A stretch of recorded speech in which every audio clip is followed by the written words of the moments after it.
You are watching the Vodka stream.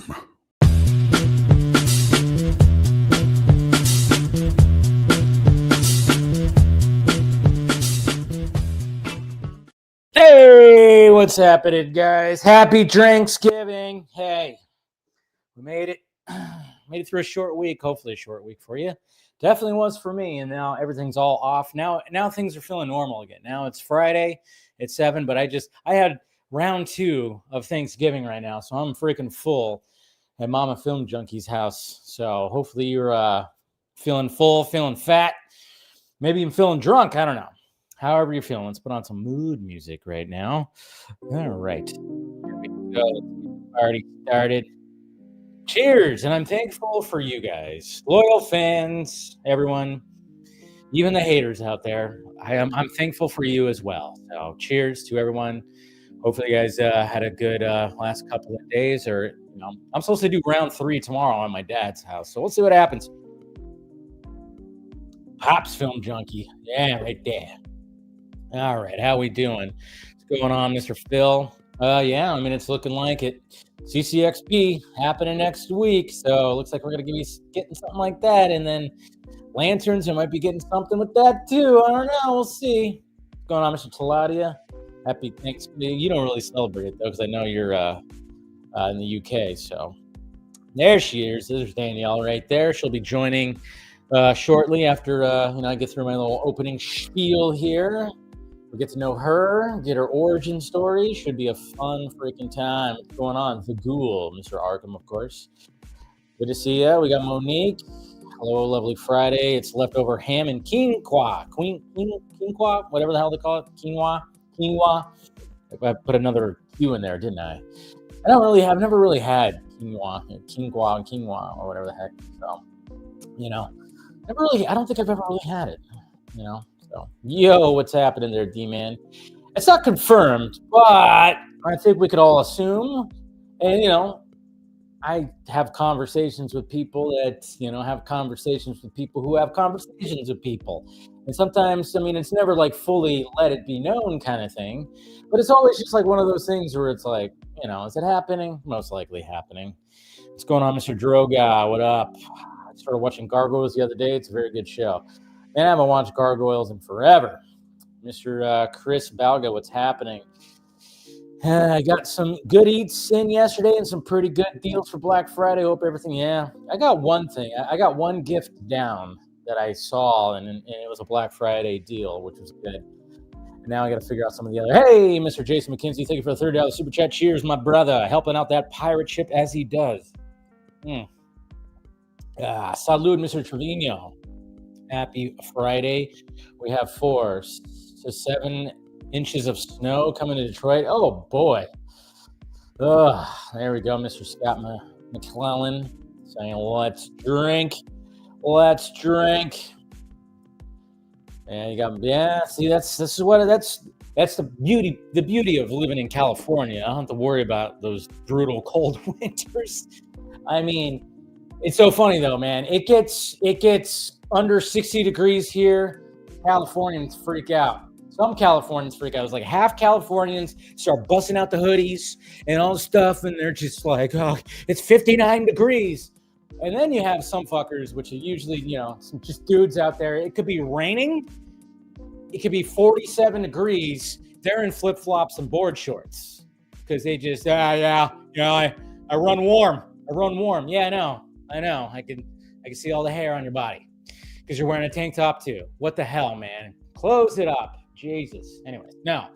But, yeah, it's just the way it is in California. So, yeah, I just don't know if I get it. When it comes to, oh, damn, Zach just posted an image. Of course, he knew I was going live, so he decided to post an image.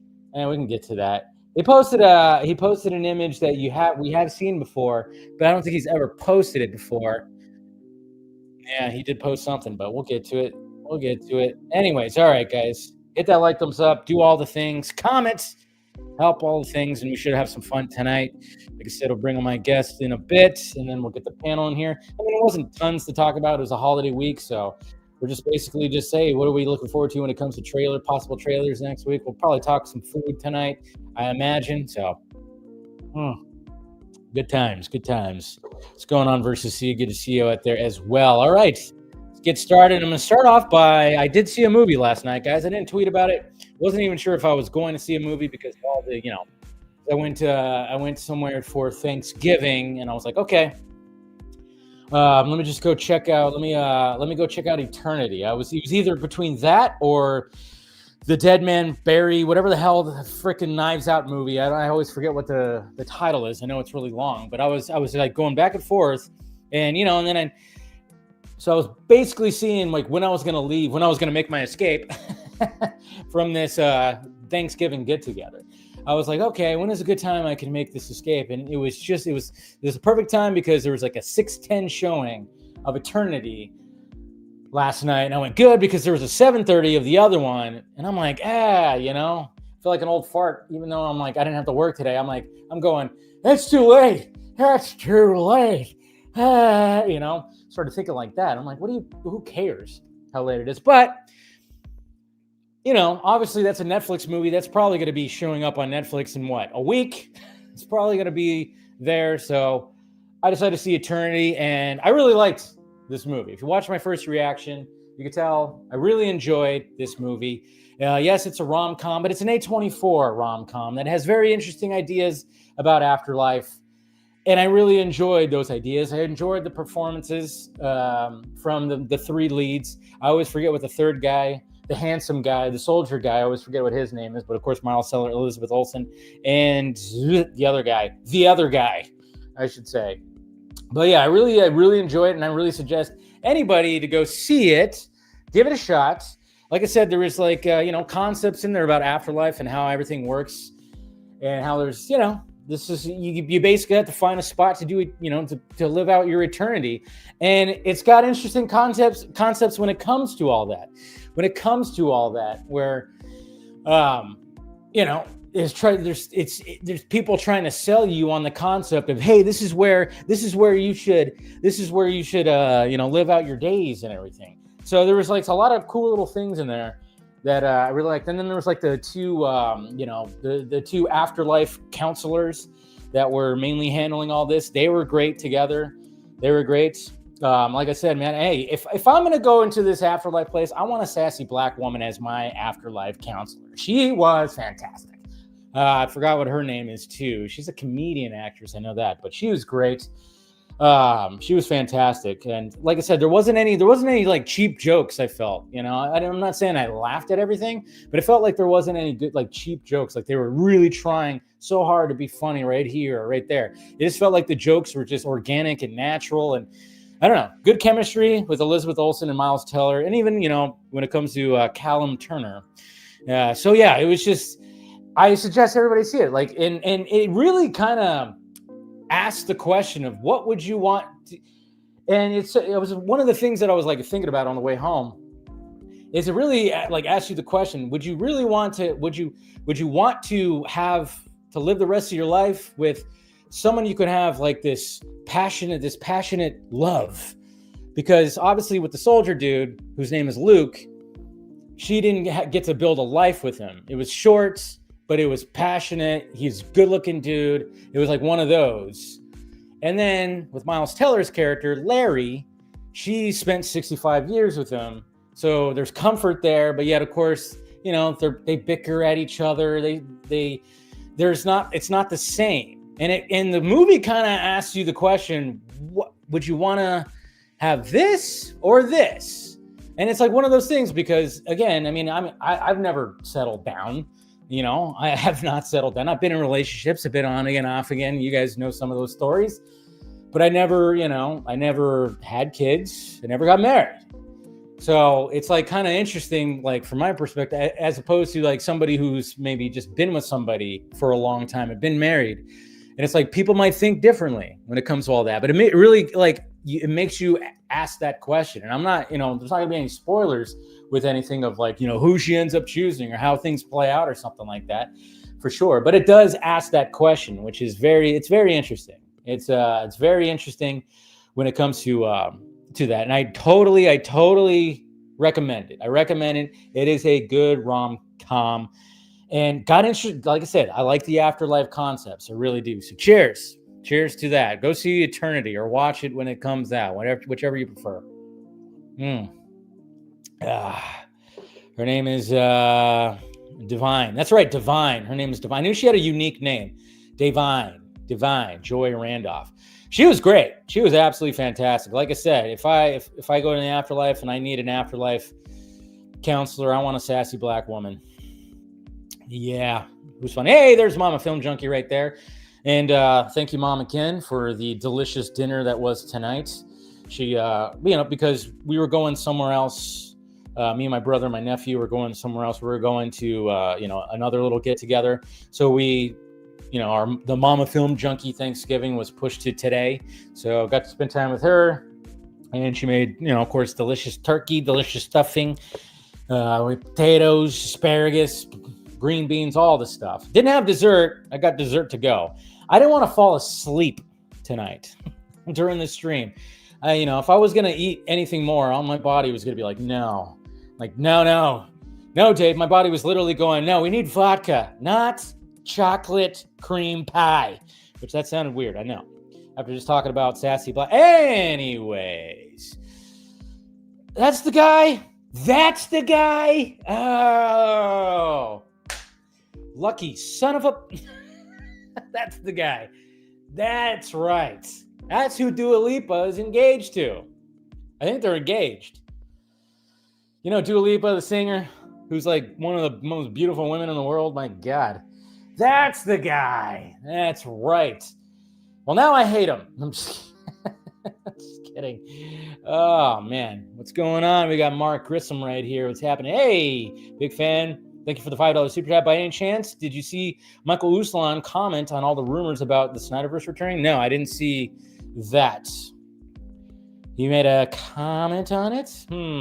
Interesting. So, but all right. Good times. Let's talk about some polls. That's right. No. We're not talking about stripper polls. We're not going to be talking about any of that. Maybe later after the booze has really set in. But I want to talk about some of the polls I've been running. When it comes to, it's a new thing I'm kind of doing right now when it comes to the channel. I think it's kind of fun because I would run polls every now and again, but then I was like realizing maybe I should run more, especially after all the poll talk last week when it came to, restore the Snyderverse, Grace Randolph, and then of course David Perez, he ran his and everything. So, and I appreciate that, Omega Swiper, I appreciate you. So I was like, you know what? I'm gonna start running more polls, more engagement, get the community involved with some things. So I've been running some of those this week, and I just kind of wanted to talk about them a little bit because, why not? especially one in particular, because I kind of started off when it came to all this. So let's do this right here. All right. Okay. All right. So first off, obviously, I just asked, like, what are you guys seeing this weekend? Because, we have 3 movies that people are seeing. Seems like most people that voted, only 210 votes, that are going to see Zootopia 2. And, Eternity, sadly, is on the last. It's the one at 5%. But what can you do? And then I asked this one too. I went, hey, so is the first Spider-Man a Thanksgiving movie? And 66% said yes, which that had 2.1K votes right there. So I don't know how you guys feel about it. Everybody always talks about the one scene. I mean, it doesn't take place entirely during Thanksgiving. So that's why I was kind of wondering, is it considered a Thanksgiving movie? To me, it's not, because it only has one scene really that takes place during Thanksgiving. But then again, maybe, the fact that it's around Thanksgiving and you had the parade thing that happened. So I guess you could consider it a Thanksgiving movie. And you know what? Thanksgiving needs more movies. There's not a lot of Thanksgiving movies. And if we're going to help out Thanksgiving, why not give them Spider-Man? So good stuff. And then, of course, I ran a poll about what Green Lantern costume would you want to actually see in Lanterns? So the 4 options I just kind of thought about was the OG ones, the OG, the white gloves, the black pants for Hal Jordan, his OG style. And then, of course, there's the Earth 1 style, which apparently is what they're going to be rocking when it comes to Lanterns. And then a DCAU style, I was thinking, obviously the costume always changes in the DCAU, but, it's relatively the same. And then, of course, there's the Injustice style, which is more of an armored type of costume. And people like that one the less. People want to see the OG. The OG. And, yeah, I posted this right here. I actually showed that Felipe art he put right there. And then, of course, I asked, what is the best Thanksgiving movie? Planes, Trains, and Automobiles, of course, is the GOAT when it comes to all this. Is the GOAT. And, I watched that on Wednesday night. 55%, Son-in-Law only 8%. Addams Family Values. We've got to remember that is a Thanksgiving movie. And then, of course, Thanksgiving, which I watched last year. I didn't watch it this year. It's a fun little slasher movie. I'll give it that. And then here's the one right here, guys. Here's the one right there. I didn't do the picture thing. So apparently when you do an image poll, for some reason, YouTube puts that out way more. Puts that out in the algorithm way more. So if you're going to run one, if you're running a channel and you want to run a poll and get some more engagement, do an image poll, because these ones did a lot better than, of course, this one still has 1,000 votes. But I asked, okay, I'll play the poll game now. Should the Snyderverse be restored? And of course, when I said put 100%, 39%, put it in Elseworlds, 21%, animated, 10%, no, 30%. And as you can see, I figured that this was going to be the way it was. I was like, well, 100% most likely is going to be chosen, because, there's a lot of Snyder fans that are subscribed to my channel, and a lot of that. And then, of course, a lot of the haters also, I can't even imagine what's going on in the comment section. I haven't checked the comments, but I already know it's probably a mess, because, we can't just be civil when it comes to all this, just the way it is, right, guys? Can't be civil. But I figured it was going to be, but it shows you right there, only 9% difference from 100% to no. And I'm saying, this just goes back to what I was saying, that how divided the DC fandom can be right there. It just shows that it's really divided. So, yeah, it just shows you right there. Now, it doesn't mean anything. I know, regardless of what some of those guys have said about me, I am not a Warner Brothers plant. I'm not being paid by Warner Brothers. They could keep on throwing that at me, and I hope they do, because all I keep on asking is, all right, where's your proof? Where's your proof that I am some kind of plant, some kind of, fucking secret agent of Warner Brothers, of David Zaslav, apparently. Before it was Toby Emmerich. I was like some kind of secret guy. I don't know. It's all pretty crazy when it comes to all this. But Zack Snyder posted this right here. A photo by Clark Kent. That's right. Clark Kent took this photo. And I'm just kind of going like, wait, what? He took this photo, well, of course, because this photo is a selfie. And he just posted this, I think. I just saw this on Twitter, so. Lois and Clark. Of course, he's holding the phone up, and they're taking a selfie. Now, we've seen this image in Zack Snyder's Justice League. It's like on a nightstand or something. I think it's on her nightstand by her bed. So he posted that right there. And obviously, they needed something to have that picture. So he decided to post it right here. He's been kind of quiet when it comes to all the things, but, there's that good-looking couple, that good-looking Lois Lane right there that we didn't get enough of course. We didn't get enough of this Clark Kent and Lois Lane. We did. Let's face facts. We didn't, but it is kind of funny, too, because when it comes to Zach and posting things, I mean, when it came to the Restore the Snyderverse campaign that was happening about 2 weeks ago, I was assured by people that he was going to post something, probably announce something. Of course, that didn't happen because the fantasy world that these guys live in, that they think that Zack Snyder is heavily involved in the merger that is Warner Brothers and whomever is going to purchase them, which we're getting closer and closer at. And then I was also told, and people were also saying that, Thanksgiving, wait till you see what Zack Snyder posts on Thanksgiving. He didn't post anything on Thanksgiving. I mean, I think he posted things, but I don't think he posted anything that they were hoping for on Thanksgiving. Because if you guys remember, back in, when was it? I don't know. It was like 4 years ago, maybe. Maybe it was like 4 years ago in 2021, I'm thinking. He posted that image of his turkey. Well, he posted an image of his turkey, and I think that one actually kind of meant something because it was showing like the temperature, and maybe it was 214, and maybe that's why he posted it. And that was before the Snyder Cut came out. But then he posted one where he posted his turkey, and in the background he said Infinite Crisis, or was it Final Crisis? He had the book in the background. So, and I was just, a lot of us just went, oh, bravo, Zach. Dropping a little Easter egg in the background. We love that. Of course, people were saying like, oh, this is what, he was intending. He wanted to do this. He wanted to do that. I'm like, I don't think that. I don't think he actually, no, I don't think he was actually doing, I think he was just having fun. We got to realize the guy likes to have fun. There's nothing wrong with having fun, guys. And Zach likes to have fun. But yeah, there's the happy couple right there. Good times. What do you guys say? All right, let me, I'm going to get my guest in here. All right, let's see what we got here. Let's see. Oh, yeah, and then, of course, he said, don't believe everything you read. Oh, okay, so thank you for the $2 super chat, but... Oh yeah, of course. So he's calling out like all the bullshit out there, like that Cosmic Book News is putting out there and everything like that. Yeah, well that's good. I had to find that quote and I'll talk about it probably on Monday's Film Junkie Live. Why not? So I'll try to find that. So you like me already? Thank you. The Granny Nader? All right then. It's quite a name right there. It's quite a name. All I got to say about Snyderverse, it can't happen if we know the story. Let's hope Zach comes up. Oh, yeah. Well, if he comes back and does something with the Snyderverse, it'll be like a legacy sequel. He's not going to do what was originally planned. He's definitely not going to do what originally planned. It's already, again, Justice League, the first Justice League movie was the principal photography was 9 years ago.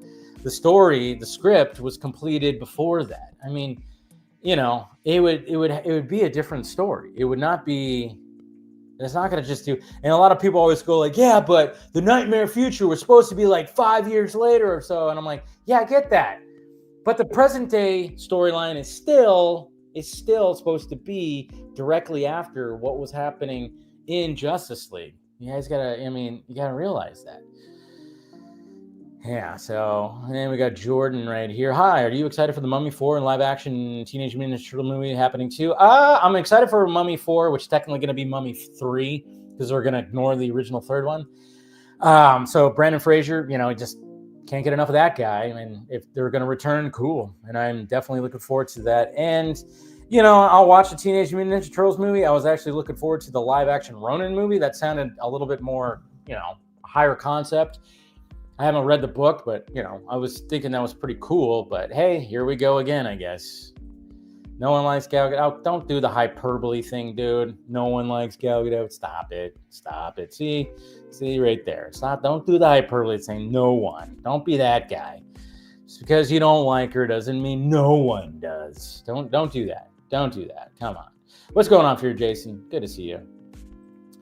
Peak Henry. Yeah, he's looking sharp right there. Looking sharp. Yeah. Henry does have that selfie arm. Yeah, he does. He has a selfie arm up. Here's the thing, Dave. The certain fan base keeps bringing up Superman's box office, but in reality, besides Lilo and Stitch, no other film in 2025 has grossed over $1 billion, except for ZT2. And yeah, okay. Well, I know. Everything's dumb. Box office, and the box office is still being talked about. We're in November. It came out in July. We are in another season. We are in another holiday. We went from Independence Day to Thanksgiving, and those guys are still talking about the box office. It's like, give it up. Take the L. Okay, the box office was not bad. It's getting a sequel. It's still happening. The sequel is still happening. And yeah, I don't know. They just need to take the freaking L already. I don't know. Stop trying to prove to everybody it was a flop. It wasn't a goddamn flop. So, All right. Let's see here. Let me make sure I got all my stuff up. Let me open up this right here. No. Stop making noises. Okay. All right. Let's see. I'm going to put her link. Please subscribe to comics and ... or comics and everything. I'm going to post her link, the link of it. I'm going to pin it to the chat so you guys can go subscribe to her channel because she puts out good content. She puts out live streams, got a good personality and everything. So posting that. And let me pin it. There you go. So give her a sub, guys. Give her a sub. All right, we're doing that. All right. Let's see. Oh no, we got Jose in here. Maybe Superman should have made more money than a 13-year-old movie. Anyways, okay. Maybe, yeah, maybe. Yeah, maybe Otani should have went to jail for all the gambling stuff. All right then, Jose. We could play the maybe game. Sorry, I had to throw that out there because Otani should have went to jail, but it's okay. He's Otani. He's impervious to any kind of gambling that he's got. The Dodgers have his back and they have his money. All right, guys, I'm going to bring on my guest. Like I said, comics and everywhere, or comics ... Subscribe to the channel. I have it provided in the chat right there. Let's bring her on. Danielle, what is happening? What's up, buddy? How you doing? I'm good. I can hear myself. There it goes. Yourself? It's gone. I heard myself for like a second. That was super weird. Nobody ever wants to hear themselves, right? No, God, no. I'm super nasally and Midwestern. Oh man, why is it that we just hate it? I think I've gotten to the point where I'm so used to my outer voice because we hear the inner voice, and because I'm editing my, and listening to myself. All day. I disassociate when I'm editing. Like that's not me. I don't know that bitch. I don't know her. Is that what it is? But she's on my last nerve, like at 90% of the time. Yeah, no, it is interesting. Some people even ask me, like friends and stuff, like, how do you do that? I'm like, I guess I just been doing it for so long. I just know my voice. And I get it. Like, yeah, we all hate hearing our voice, but at the same time, it's like, I don't know, you just get used to it and just numb yourself. And like you said, you disassociate. Yeah, you got to have a disconnect there, like you got to get it done. And honestly, could you really like relinquish control to someone else, even if you could like really afford it, you could pay someone else to, could you really honestly, because I think about that sometimes, like, if I really afford it, could I relinquish that kind of control to someone else? Like, would they really know my style, my voice? Yeah, I thought about that too, because sometimes you want to pump out clips and I don't have time. So it'd be nice to have an editor that I could pay to do it. And I thought about it many times like, oh, maybe maybe one of these days I'll get to that point. And then I thought, well, what if like, well, what do I say? And are they gonna? Yeah, I've actually felt that same way too. Is like, are they gonna know the vibe and how to edit? And I've even had people hit me up. I get emails from random people like, hey, I do this. Yeah, me too. You start to get those too. Some of them sound like bullshit when they don't have. Some of them just sound like complete bullshit. I love it. See, what's interesting, I'm sure you've seen this too, because your channel is not your name. My channel's not my name. So when it opens up with, hey, the film junkie. Yeah. I'm like, I love your videos. I watch your videos. I'm like, well, if you watch my videos, you would not call me the film junkie. You would know my name. Right. Hey, comment. Yeah. Or that's what you get, right? Or for me, as a woman, as a female, I get, hey girl, hey. Like, no, are you serious? You get that? Oh, anytime it's a hey girl, hey, I'm not opening that. Oh yeah. No, I'm sorry. But in the trash. No. You want something. It's a hey girl, hey, you want something. Yeah, and it's just I don't know. I've sometimes gone back and forth with some of those people. Hey, let me show you my work, and I'll look at it, and then it's like, I'm not gonna hire now. But I totally get what you're saying. Like, do I just go like, hey, do you send that to somebody? And then I don't know. Like, I think I would have to do it once to see what it would be like. So if I had like an editor, I would have to like, all right. I think about that too. Like, would they do a better job? Yeah. I would like, would it be better? But then also at the same time, like, I want to know, would a professional editor get as annoyed with me as I do? Oh, dude. I don't know how many times I will say out loud, stop talking. Stop talking. Stop talking. Like, I just get like, the line, Danielle. Just get the line. Yes. I'm like, hey, stop. Like, I need a point where I could do an edit or I could stop the clip altogether, but you keep on going. Yes. I get it. Yes. Oh, it's all the time. I'm like, or stop saying so. I say so. Oh, way too much. Yep. Like, I've cut out so, and like, so, okay. Like, yes. The the likes, the and stuff. There's other things I say a lot too. I know there's so now I'm like, stop it. Just stop it. God, we are our own worst critics, man. I tell you. Well, but still, you're trying, and the way that things are these days, you used to be able to really do a decent long form video and people would sit through it and watch it. Nowadays, you're having to cram so much information into shorter and shorter videos. I'm just sitting here like, just shut up, Danielle. No one really cares about that. You're the only person in the world who cares about that. So cut it out, save it for members, whatever. Yeah, you go off on tangents about a subject or something, or you repeat yourself. There's times where I start repeating. I'm going, I already said this. Stop it. Or I'm super animated and dramatic. Me too. No kidding. What? So I go off on these little like pantomimes of the characters talking to one another and like, I'm like, see, and there I'm doing it. I'm doing it right there. See, that's the thing. Yeah. It's just one of those things, but you learn as you go. And that's what's good. And that's why when I'm sure you've been asked about, when somebody would go, thinking about starting a channel, I just say like, just turn the microphone on, turn the camera on and see what happens. It's not going to be perfect. First of all, do you hate yourself enough? That's the first question you need to ask. If you don't hate yourself enough, that's good because you're going to. Yes. That's just part of it right there. And it's just, it just comes with the gig. And how long have you had your channel? You just had your 5-year anniversary, right?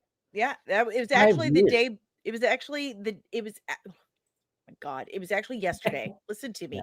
It's actually yesterday on Thanksgiving. It's 5 years. I have over 2,000 videos. That's crazy. I know, but that's also a mix of live streams, which there's the 5-year right there, and breakdowns. But the whole thing started because I was doing my makeup while watching Bailey Sarian, who does Murder Mystery Makeup Monday. She talks about cold cases and murder and stuff while doing her makeup, and the makeup is entirely secondary. It's just something she's doing with her hands while she's telling the story. So I was watching that while doing my makeup. I am actually I like that concept. Well, Yeah. she's got like 7 million subscribers, so apparently the entire planet agrees with you. I am a cosmetologist, licensed professional makeup artist, special effects artist. Nice. I owned a salon. I'm retired now in that arena, but I was sitting there doing all this, and my boyfriend walks in, and he's kind of watching this whole scene. He says, you could do this. I was like, I don't know the first shit thing about murder. Like, I really don't care about murder. I just think she's funny. And he's like, not with murder, but like the nerdy stuff that you like. Yeah. Like, why don't you just do that? I'm like, well, first of all, I'm middle-aged. Doesn't matter. Like, I'm this middle-aged woman. Like, who would watch me? I don't. Oh, Smurf, you could talk your ass off. What? Look at her big glasses.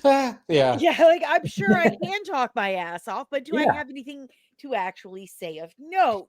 Because a lot of people can talk and not say anything for hours. Like, that's called politics. So it a couple years of planning and a lot of failing. A lot of failing before that first video came out. I mean, that very first video I did was Wonder Woman because that's my bottom B. I love her. And that very first video, that the one that you see, I had recorded that twice in back to back, because as soon as I finished that first recording and I pull up my phone, I'm like, okay, let's see what we got here. And there was no sound. Oh, the infamous freaking audio. God, audio is such a pain in the ass sometimes. Yeah. So I had to run upstairs as best as I could in my condition, wash my face, and start completely over from scratch before my family got home, because I was doing it in the basement of an older house, and it's unfinished. So if anyone farted upstairs, you could hear it. Yeah, the mic was gonna pick it up. So yeah, it's so funny too, because it still happens to this day, and that probably even happens to the biggest of biggest YouTubers, that there's the audio. You forget to turn your fucking. I mean, there's been times where I've started live streams and my mic is off, and I'm like, shit. But so many times. Yeah, and there's been times where I've been recording a video halfway through, I realized the mic is off. But what's always funny is, like, as frustrating as that can be, and even if you've done a complete video and like something fucked up, or you didn't have the mic on, or you didn't have the right setting on your camera, it's always I always just go, as much as I want to just like throw myself out the window, or just throw my computer out the window or something, or I'm just like, God damn it, I just recorded for 20 minutes. All of a sudden I go, well, I just had to like bring back and go, and be like, that was your rehearsal. And now, what's crazy, like, how many times have you said to yourself, why am I still doing this? Yes. Oh yeah. Oh, like, totally. Maybe I'm just not any good at this. Maybe this is just the sign I should just stop. Oh, yeah. And then you just keep doing it. Yeah. You just keep doing it. Because there's just, it's one of those weird things, like when you have those frustrations, like I said, and then like when I re-record the video and then I go, oh yeah, that was so much better the second time. And I'm like, so that was actually a nice little blessing in disguise. Because there's sometimes where I've done a whole video. I think even my Lanterns video, I was thinking like this when I posted that. I went, fuck, I should have re-recorded this. There's things I don't even know what the hell I was saying right here. I'm sitting there going, and then I'm trying to like condense it down, like, get that part out. What did I say to that right there? But yeah, there's many times where you do the whole thing where you're beating yourself up. And I remember it used to drive my ex crazy, because she would be in the live chat. She'd be watching and she'd be interacting with people. And then there'd be times where I'll be texting her. I'm like, well, that show sucked. And I would just say that. I'm like, yeah, I forget said that. She was like, it was fine. It was fine. And I'm just going, yes, I know. I'm just venting, because I was like, I choked on my words here. I rehearsed my words right here that I wanted to talk about. And I totally fucked it up. And yeah, we are really our own worst critics. I honestly, genuinely think I am the absolute worst. I have no idea why anyone watches me. Yeah, I know. Yeah, we think about that, but then at the same time, and there's a lot of negativity out there. Right, And we always get thrown the negativity, and everybody gets thrown the negativity, but I mean, there's so much more positive, but of course we emphasize the negative so much. And it's one of those things where I think I've learned over the years where it's just like, yeah, I like to have fun with some of the negativity where it's just you push back. I like to joke with those the haters. I like to mainly joke, get sarcastic, and that makes it fun. Sometimes I'm not in the mood for it, but there are times where I'm like, ooh, I'm feeling a little sassy today. I'm about to get real sassy on Omari, like right now. Like he's poking a sore spot. So I've been working on a breakdown of Franklin Richards, and it has been the most difficult comic book breakdown I have ever done in my entire career. It has been very challenging. It's been the most researched, the most difficult writing, recording, everything in between. The editing has been a beast because after I finished recording, I was like 2.5 hours. Are you effing kidding me? Whoa, that much am I gonna do this? Oh my God. So I'm almost done. I've got like 20 minutes of footage left. And I was like, all right, guys, after my stream today, I said, it's dropping today for members, public next week. Let's go. I open up Premiere Pro and I get this little window that says this file was saved to a newer version of Premiere Pro and cannot be opened. And I was like, you can suck a fat one. Yeah. What are you talking about? This is the most updated version of Premiere Pro that it exists on the planet. David from Film Talk Now was helping me. Oh yeah, David Perez. Yeah, great guy. I had every tech Latino on planet Earth helping me with this today, it seemed. And apparently with all our Latin powers combined, we figured it out. If we use the beta version of Premiere, it opened up. So suck it, Omari. It'll be out this weekend. There you go, Omari. Hey, I love it. I love the fact that that's what I love. I love seeing that stuff. Little ball busting going on right there. By the way, what are you drinking right now? It's a screwdriver because the only real booze I had in the house was this cheap kind of rock gut vodka that I keep around for making fried chicken. Nice. So, and I had some orange juice. Like, well, that'll work. There you go. Screwdriver. This is like officially past my bedtime, so let's do I know, it. right? That's what you gotta do. But cheers and happy Thanksgiving. Same to you. How was your Thanksgiving? Well, we went to my mother-in-law's, and my boyfriend was just saying, like, the last few years his mom's been like super different with the cooking and stuff. So she threw away the turkey skin. What? I know. I was like, I can't breathe. I can't breathe. The skin can be, oh man, what are we doing here? Yeah, I'm starting to have heart palpitations. Yeah. And that's what keeps your turkey dry when you store it, is you put the skin and the fat on top of it. Yes. So she threw that away. She didn't make stuffing. What? There was no pie. What? There was no pie. What? And yeah. So then we go home. She gave us leftovers, but they were like super tiny. And I was like, that's it. This is why I hate not cooking Thanksgiving, because I make a huge feast. Yes. And I'm the dad in A Christmas Story with the turkey and the skin. Yes. Like, you're like, oh, you let me just sneak a piece. I'm an addict. I'm an addict. And so I just told my boyfriend's name is Dave. So there's just too many Daves for me to work with. There's a lot of Daves around. There's a lot of Daves. Yeah. So I told him, so we're going to have to get like a small turkey so I can fix this. Have like have something there. Yeah. I need to fix this.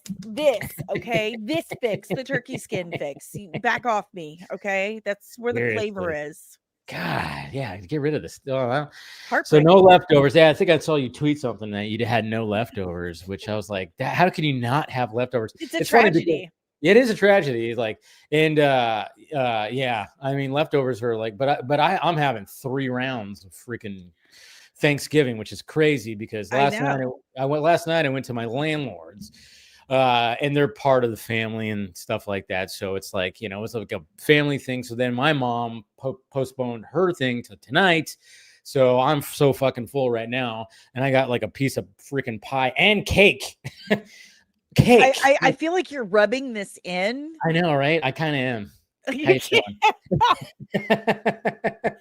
You want me to show it to you? No, please. It looks amazing. I feel like pie is the most important of the food groups. And I mean, just based on the size of my ass alone, you can tell that I truly believe that with my whole heart. It is the most important of the food groups. So a strawberry rhubarb pie is the most important pie. Is it really? I've never had it. Never had it. Yeah, I'll make you one someday because it's amazing. I'm not big on strawberries, but I would give that a try. Strawberry rhubarb. Rhubarb's like pink celery, but it's tart. Okay.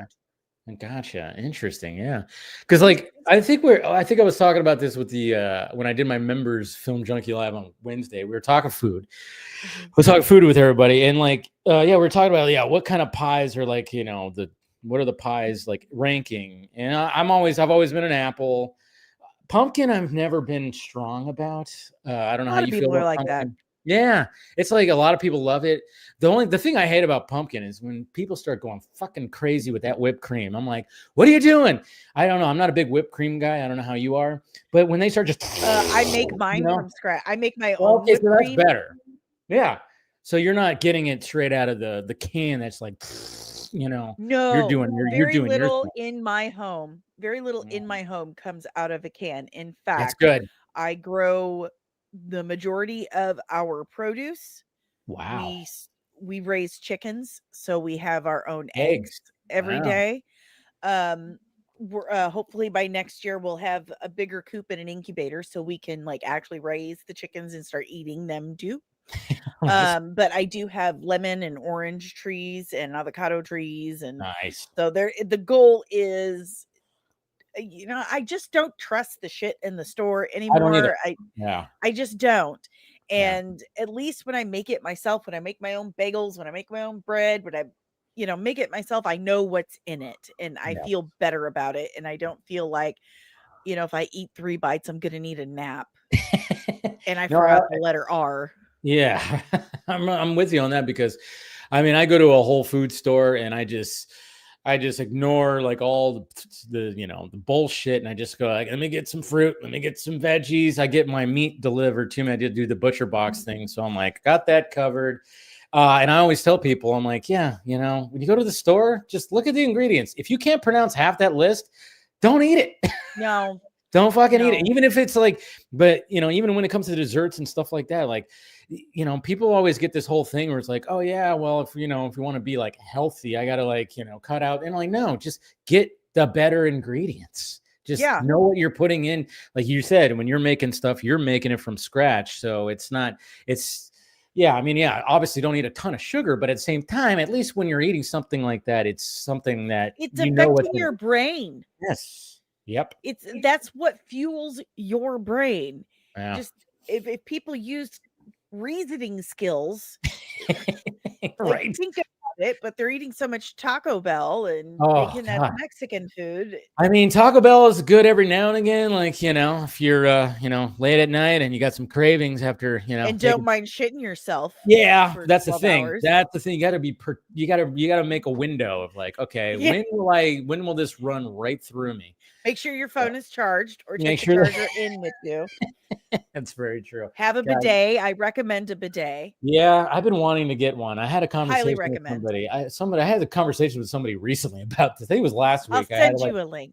Yes, please send me a link, and then I'll send it to my mom and be like, "Get this for Christmas for me." That would be hilarious. Open up a bidet, yay! No, I was having a conversation with some friends because we had like a little Friendsgiving like last Saturday, and it was funny because we had pizza, which was like great. It wasn't like nobody cooked. It was just somebody brought pizzas, and that was it. But somebody was talking about a day, and I was like, yeah, I should probably get one of those. It just seems like the way to go, I got one for my day for Father's Day with a card that said, "See, I told you, I love every part of you." Yeah, until he's like spending a little too much time in the bathroom. Oh yeah, no, we know his he's 46. We know his schedule. Oh, okay. So he's got, everybody. Yeah. When you get to a point, you have like a certain schedule when it comes to things for sure. But what I also wanted to ask you too is like, so you were talking about prepping that Franklin Richards video, which obviously with Fantastic Four that came out, a lot of people were wanting content when it comes to that. So, but I noticed like, when you do like those, you're doing those breakdowns and you're talking about, that's the thing. It's like, I wish I could do more of that stuff and I have done. I was every now and again I was doing things of like 25 facts about Batman 89 or 20 facts about Superman. And I'm like, yeah, these videos have been done, but I want to like, put my flavor on it and everything. Everything's been done to death. You can find a video on everything, but what makes it unique is like when you put your flavor into it, and that's what people like. Because people like that follow me or people that follow you, they might already seen, like they already know the history about some things, but they want to hear your presentation of it. So when it comes to something like that, you say there's a lot of research. I mean, just there's sometimes where I just go, fuck, it's just there's so much, and do you just get like overwhelmed sometimes? I do sometimes. Yeah, I do. But then I take a nap. That's good.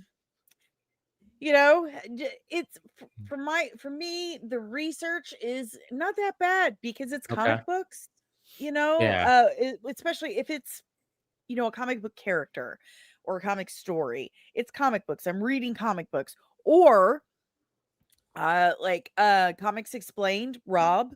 Oh yeah. Or the comic historian, God rest his soul. He just passed away recently, right? It was a car accident. It was a car accident. Oh, it was shit. Terrible. God, that sucks.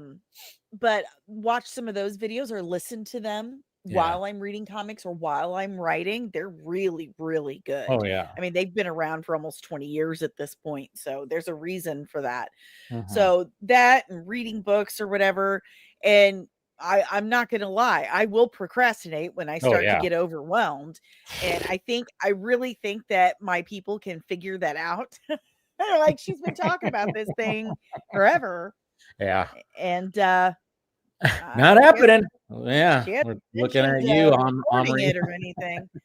So, but they know when I say, listen, I've recorded it this week or I'm recording this week, they know I'm not full of it, that I've actually got it done. But yeah, when I start to get overwhelmed, because there is a lot of information out there, I just start at the top. When did it come out? When did this character first appear? In what comic? What's the date? Who created it? Is there a story behind why this was created? Like with Franklin Richards, Stan Lee and Jack Kirby created him, and Stan Lee was like, hey, Reed Richards and Sue Storm got married. What happens after marriage? They have a baby. Yeah. Yeah. I mean, they have, that's the natural evolution, of course, in a relationship after marriage. You have babies.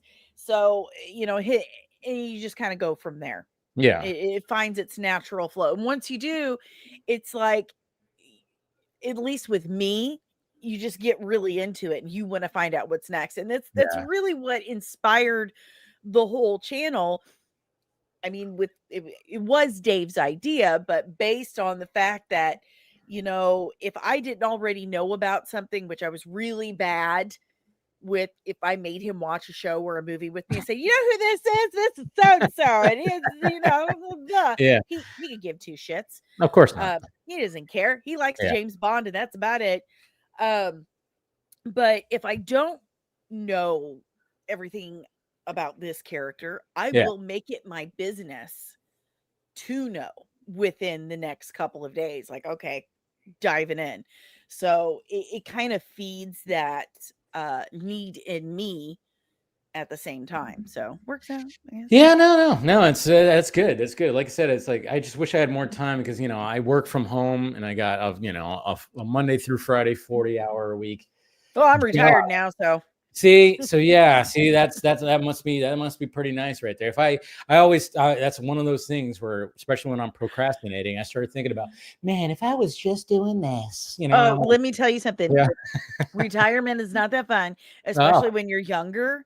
It Oh took yeah, me. yeah. You're pretty young for retiring. I went. Well, I had to. I Oh was really forced into it. I owned my own salon, yeah, that's what and you're saying. I Yeah. loved that, and I really feel like I was putting out a fully researched, recorded, fully edited breakdown video once a week while running that salon. That's In awesome. clients and employee stuff, I was editing on my laptop at work, and then I'd come home, headphones on, edit on my laptop. I don't know how I freaking did it. I have Yeah. no idea because A I'm lot of, still like, lot of coffee. like that's a lot of work. I don't know Yeah. how I can do that. Now that's too much. Yeah. But I don't remember I was going with that, but I had to Yeah. retire with medical Okay. issues. Was it like a COVID thing? Was that what was going No, on? No, it no, wasn't COVID. I am disabled. Oh, that's right. You said you just had surgery on Yeah, your. my right leg is actually prosthetic. Oh wow. And I have a skeletal disorder. I'm incredibly short. Like I have a really weird form of dwarfism. I'm like 4'8", 4'9", Oh and wow. my bones are all very, very tiny. And everyone, I don't know, they're small and underdeveloped, and then I have Okay. all these problems that come with that. Oh So man. the stuff was getting really difficult to deal with, and insurance is a racket and a Of legal course. Ponzi scheme. Jesus So Christ. my life was becoming very difficult and very painful. And Dave said, we really need to Uh-oh. Just you okay. really You just should froze not be doing this sorry, you just anymore. froze a little bit. You just froze a little bit right there. Sorry. Of course, right when you were like really getting the thick of My it. camera. Yeah, you're good. But yeah, so Dave It's okay. said My camera will do that. yeah, Dave said like it's time for It's time for you to, really face the reality that Yeah. you really should not be doing this anymore. And he was right. He was absolutely right. I had to have reconstructive surgery on my left leg last year, meaning it was off center by 2 inches. They had to break it in half basically and put it back together with hardware. It took a year to heal from, and then they just took the hardware back out of it just under a month ago. Oh. So, and then I had lower back stuff done like a week after that. They were like, "You sure you want to come in and get this done too?" It's like, "Yeah, let's go." Yeah, get it all in me. Turn me into a cyborg. Jeez. Yeah, I'm already there. I had stuff done too. Yeah, the next thing is like, you got to put something over your eye. Maybe the glasses could be I got something else coming in like a couple of weeks. Like no shit. A couple months actually. So let's go. Let's just get it all done before there's no more insurance. I know, right? But, it was genuine health issues, and okay. That's good that you have the support system from him, Yes, and I'm he's sure absolutely wonderful. And he sounds like he's like he's probably still able-bodied. He's probably not retired. I'm assuming. Yeah, he's super amazing and hot. Like I've seen you post about him. And he looks like a dude. Like, hey, I get shit done. He's the guy. I like James Bond, and she likes nerdy shit, and I get work done. He likes golf and cars and of course and pew pew and James Bond and outside and he looks like an outdoorsy type of dude, like from the pictures. So I'm buddies with Bo DeMaio, from X-Men 97. Oh yeah. And he told me, he's like, I thought that was Chris Hemsworth for a second. Oh, like, that's a good compliment. Shut your dirty whore mouth. Oh, that's an ego boost right there when somebody says I was like I know, I've known him since we were 12. I've waited my whole life for him to finally acknowledge that I'm nice to look at, and it happened when I was 37. I'll never forget it. That's awesome. No, that's good. But I'm glad you have that support system with all that stuff, because man, that shit's just not it's not easy to go through it like by yourself. But what's good though is you still have your channel to, as much as we have our self-doubt and our hating ourselves, there is something about it where even though you have those moments and you just go like, why am I doing this? This. But once, there's times when I have like a good stream and I know like I felt good about it. I have a high. Like I can't go to sleep because I do my streams later. I can't go to sleep, so, and then when it comes to like, these streams, these are always fun because I get other people that are also creating stuff and we have conversations and everything. There's always just like a high you get from it. There really is like an interesting kind of high that you get from it, and that's what we're always doing this for, you know, putting our spin on it. And especially when you're editing something and you're going to try something different, you're going to do something different. I'm going to, like, you know, make something snappy. I mean, there's times where I'm going, holy shit, that was, you know, that worked. Sometimes I'm like, good enough. But yeah, right. Yeah. And I tell you what, I think it's wonderful that people try to help me out, like, all the time. Yeah. They're like, you know, there's this and there's this. But if one more person tells me to switch software, my brain might melt down. Like, listen, I have been using Premiere Pro for years. Me too. I am 45 years old. I'm 42. I am not emotionally or mentally prepared to input the time or mental capacity to learn something else. Nope. Just leave me alone. Yes. Okay. Yeah. See, there's the Da Vinci thing again. I don't care. I'm 45. I'm menopausal. I've got Premiere Pro. I'm staying there. Okay. I am with you. I'm not learning anything else. Yes. No, I tried the Final Cut. Fuck no, was not for me. I have been using Adobe for over a decade. Like, I was using it just before I even started doing YouTube. Like, when it was made available, and you know, I learned how to edit in high school when I took a video production class. So they had. You're kidding. Oh, you are kidding. No, I'm not kidding. I was getting ready to say I took production all through high school. And into college. I took in my senior year of high school, because we did it on the big analog boards with the VHS and shit. Oh yeah. And my senior year of high school, they wheel in a computer and they had Adobe, and they're like, okay, we're going to start learning this. I was like, nope. I spent 4 years learning this shit. I'm on my way out the door. Look at me now. Look at you now. I mean, that's what happened. Dude, no, I was the same way. Like, I took video production and advanced video in high school. Didn't go to college. I tried to do the community college thing. Wasn't for me. So I just went into the workforce, as people do. And but I'm good. But yeah, it was the same thing. They had the whole board. They had the whole analog board, the jogger, the knobs, the freaking it was great. So fun. Yeah, it was so fun to just see all that go. And then they had a digital one. They didn't quite, I don't know if it was Adobe or anything like that. They had a digital one. I didn't like it because it was just literally just one little board, like a small one, and then a computer. And it was like, nah, I like this. It didn't make any of the satisfying sounds, the shunk sound that the tapes made. Yeah.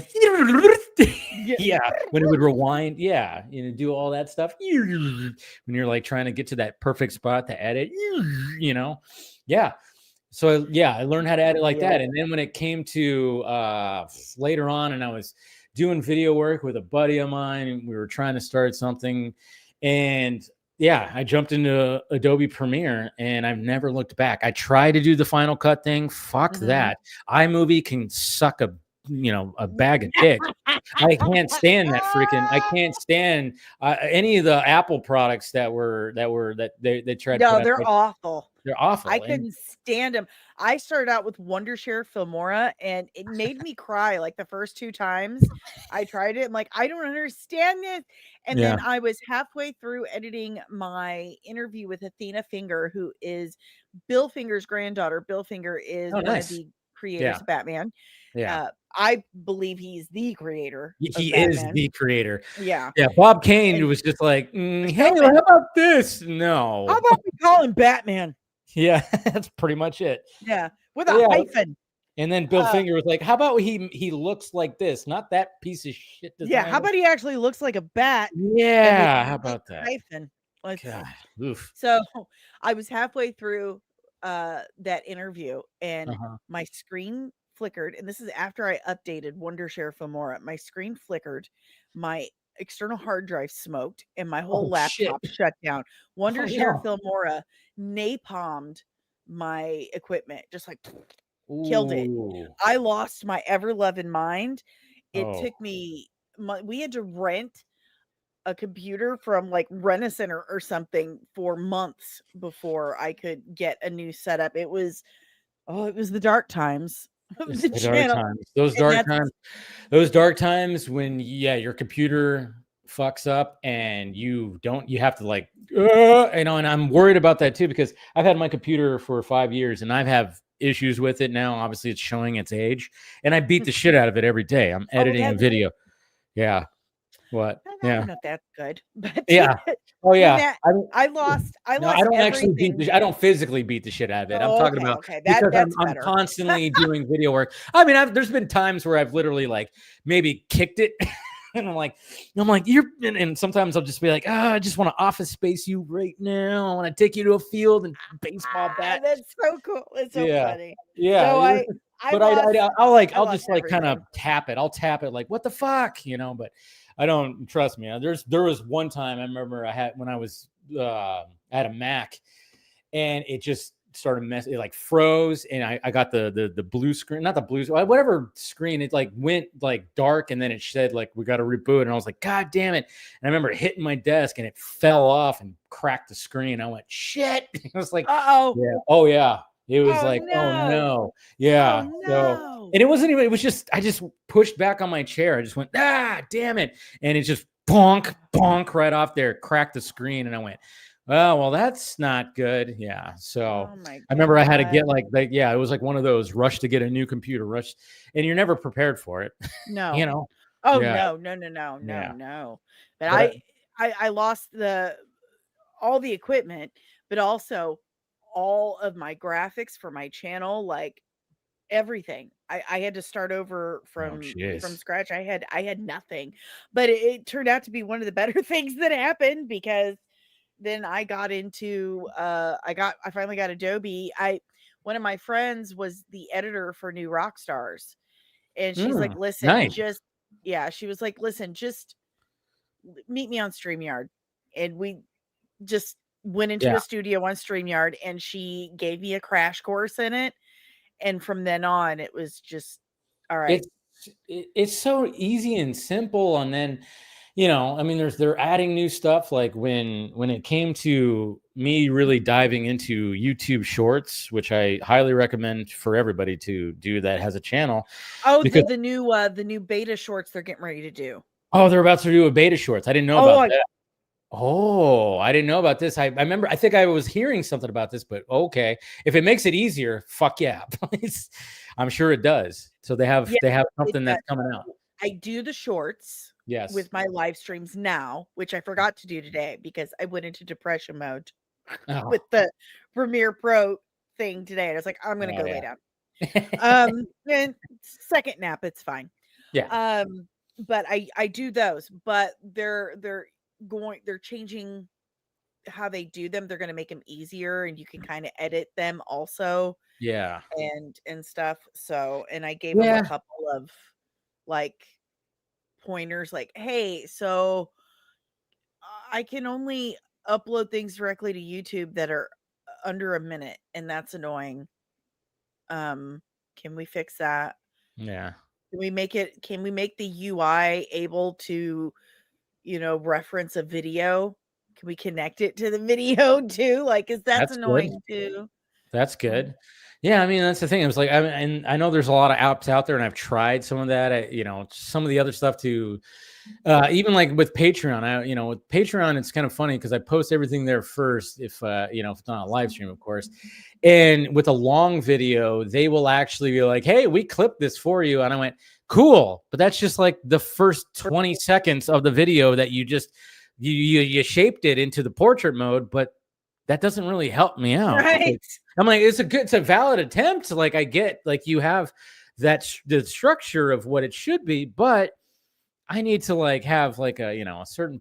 I don't know. It's like a whole. I mean, it's weird because I always have a notepad in front of me. I always have like stuff where it's like when I have topics for my show, and then I'll start like making notes of like this could be its own video, this could be a short, and then when I do even like its own video, then I like I always try to do that cold open thing where it's like, hey, you're talking about then show your intro and blah blah blah, and then I'll just like clip that part out and maybe add a little bit more to it, and then that'll be a short. And then what I recently started doing with TikTok was making the shorts longer just for TikTok. And I'm like, Jesus Christ, a lot of work, but sometimes it pays off.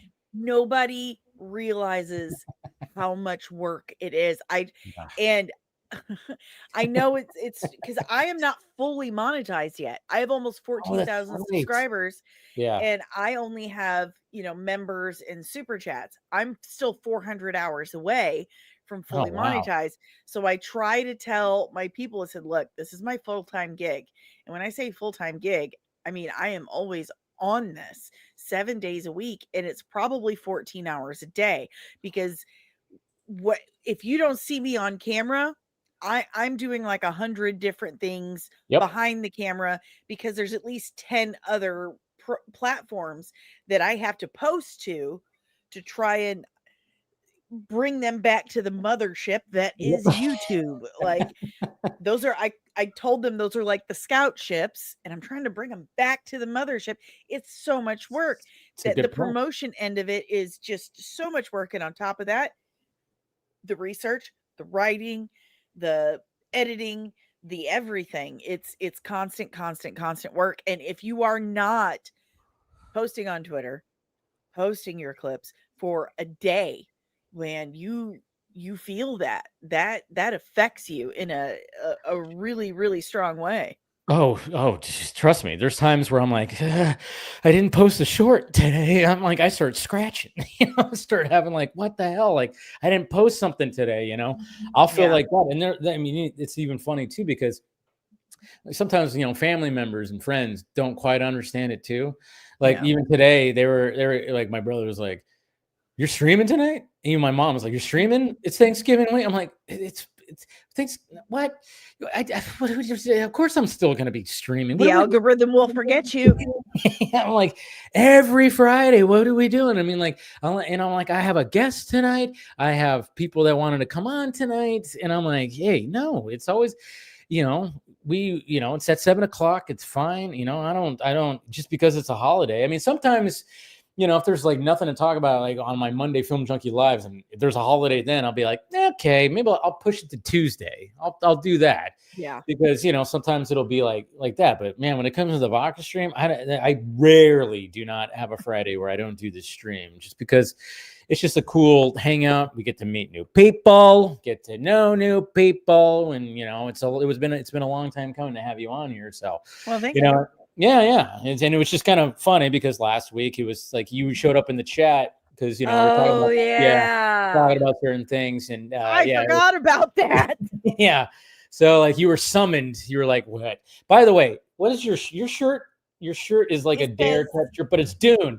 That's so freaking cool. Spice up your life. I was like, I kept, because your microphone was blocking, and I'm going, all right, that's not an actual Dare shirt, but it's an actual, it's Dune, Spice Up Your Life. That is so cool. And I am a massive Dune fan. The book, all of it. There you go. I love that. And we're gonna bring on the first person for the panel, and he's probably loving the fact that you're a massive Dune fan. Scott! Hello, Scott. How did I know that was going to be the intro? As soon as I saw the shirt, I was like, I'm coming in now, aren't I? Okay. Yeah. That's perfect. I mean, I was like, that's such a Scott, you need that shirt. I do need that shirt. Now my wife will bitch about the fact that I got another shirt, but when does that ever stop me? Never. Moving on. Okay. I have great Dune merch at my merch. Ooh. Like some Do really you? Stuff. I have some my favorite coffee mug, and I have it on a shirt and a hoodie and like a million other things, but it's the Dunkin' Donuts logo. Uh-huh. Is sparkly, and it says, Duncan, Idaho, Arrakis runs on Duncan. That's awesome. I've got some great stuff, like visit sunny Arrakis. And oh wow, we gotta check that stuff out. I really love Dune. Oh man, Scott, you might have to find yourself some Christmas presents on that. I'm just saying, you got to understand that I mailed I upgrade books. Like I'll have a copy of a book, and then a newer, better version comes out, and I must get it. And then I need to do something with the old version that I had. So I literally mailed my older copy of Dune to Dave, kind of like the Melissa McCarthy gift. It's kind of like the Melissa McCarthy gift that's like, read the damn book. That's perfect. And it was great. Gift. Yeah, because I read it before. I read half amazing. of it. I read half of it before Dune Part 1 came out, and then the other half before Dune Part 2. Okay, have you read the ones his son did with Kevin J. Anderson? Yes. I have not read them, but I picked up a couple of specific ones. Sorry. Because I picked up a couple of specific ones because I'm when sons or other authors, continue an author's work, I'm less invested. Hey, I'm glad. She had to pull the microphone up. Hey, I get it. Hey, I'm actually someone who is enjoying Dune Prophecy, and I know it's based on his Sisterhood of Dune books. I know, and it's nothing like the book, but it's still amazing. Right. It's so still amazing. Well, I'm glad to hear, because you're actually, I'm going to be honest with you, you're the first person who's actually spoken in a generous manner about Brian's books. So it's Are you kidding me? No, I'm not kidding you, because trust me, I'm on the internet. Okay. People are purest pieces of shit sometimes. Oh no, you're kidding. Not on the internet. Not on the internet. No. I wouldn't know anything about that. Okay. So I'm going to introduce you to some people. But a friend of mine who's also in the Red 5 network that I am a part of, he's the one who said you need to read the Kevin J. Anderson and Brian Herbert books also. And I said, I've never really gotten into those. Like you were saying, don't get into the ones that the kids did, because to me they're both like fan fiction. Like that's the fan fiction. I don't want to read the fan fiction. The exceptions that I made was that I know that Frank died before he finished the original story.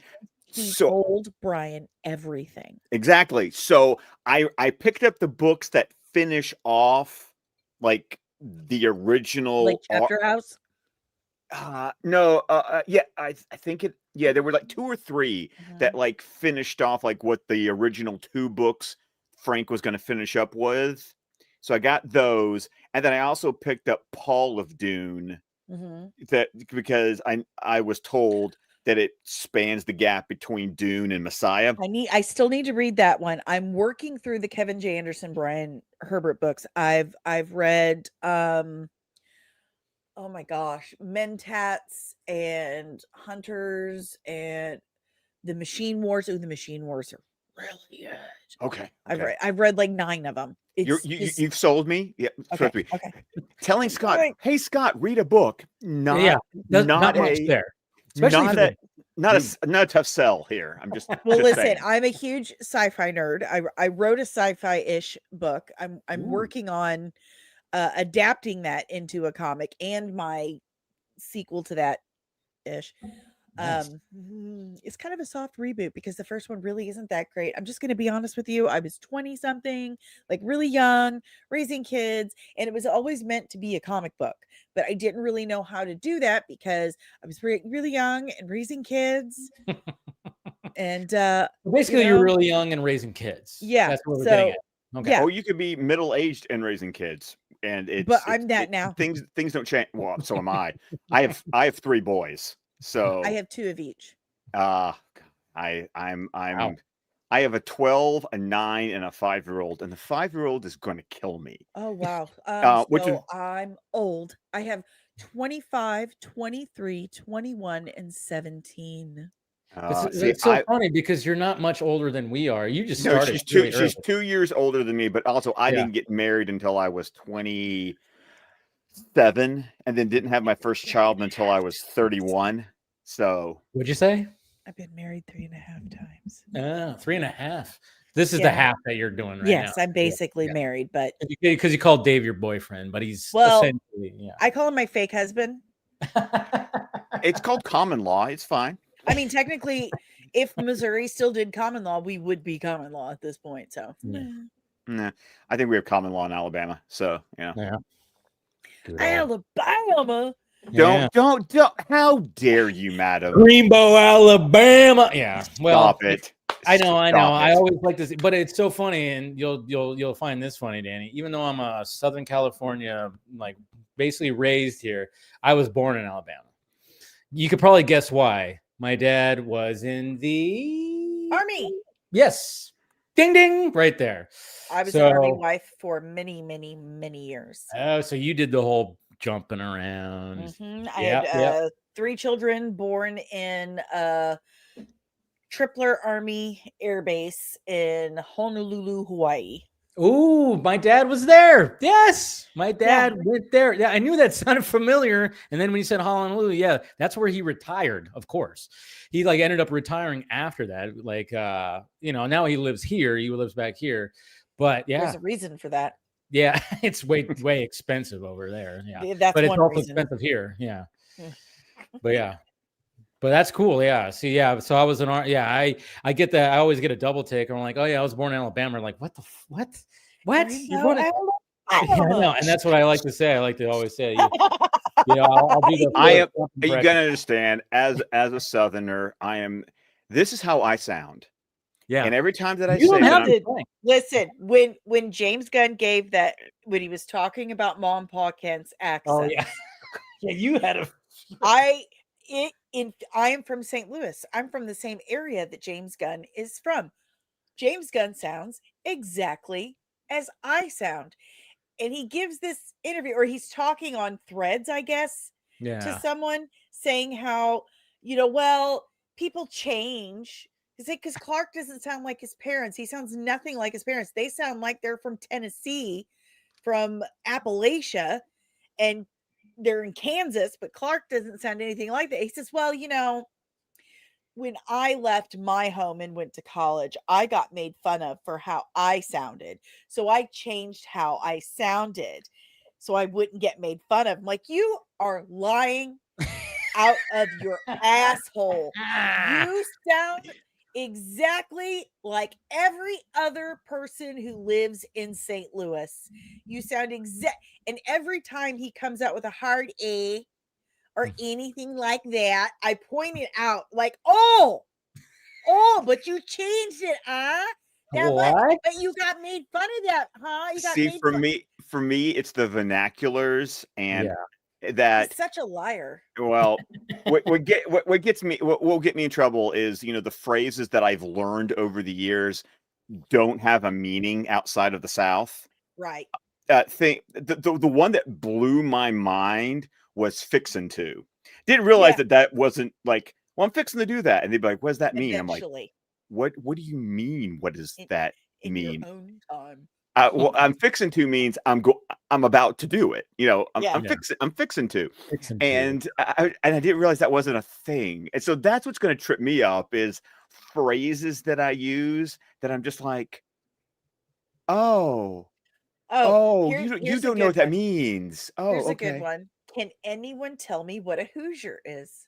Yeah, well, I know that it's an Indiana fan, but because it's the Indiana Hoosiers, but I don't know what a Hoosier actually is. Yeah, I don't know what a Hoosier is. Yeah. Okay, so in St. Louis, in the eastern side of Missouri, in St. Louis, a Hoosier is basically white trash. Okay, it's basically white trash. It's a redneck. I'm a Hoosier from St. Lucier. It's a whole thing. Okay, so gotcha. But Gunn has lied so much about that stuff, and it drives me absolutely crazy because most of Hollywood and the media sees Missouri as this hillbilly state when we are not hillbillies. We are rednecks. Thank you very much. Hillbillies There's a difference. There is a difference. There is a hillbillies are in Appalachia. Rednecks are west of Appalachia. Period. End of discussion. But we're not. The rednecks are in southeast Missouri. Let's be very clear here. St. Louis is a very large metropolis. It is which I've been to. It is a very big city, and they are filled with very city people. Okay.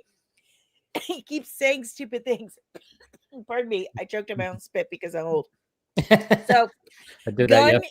Gunn is from the wealthiest part of St. Louis. The wealthiest part of St. Louis. He has 6 siblings, and they all went to private school. They all went to Catholic private school. St. Louis University High School is where he graduated from. It's a lot of money. It's a lot of money to go to, and a lot of money to send 6 kids to, right? And he says things like, well, I wanted the Kent's farm to look like the farm that all the farms that I grew up around, and those were double wide trailers. First of all, there are no farms in West County, St. Louis. That is where all the professional athletes that play for the Cardinals and the St. Louis Blues, that's where they all live in their big mansions. Okay, there are no farms. And if there were, they would not be double wide trailers. I am a farmer. I live in farmland. Do you know what I do not live in? A double wide trailer. There's not one farmer I see around here in Missouri that lives in a double wide trailer. I have no clue what he's talking about. And it is the most maddening thing to go from being so proud and excited that someone from your neck of the woods, from your area, has made it so big and is making stuff that oh my God, he's making comic book movies. I'm a huge comic book nerd, and he's from my area. This is so exciting. We're so proud. We never get shit like this. And then he says stupid things like this that just kind of further that idea that we're just dumb hicks.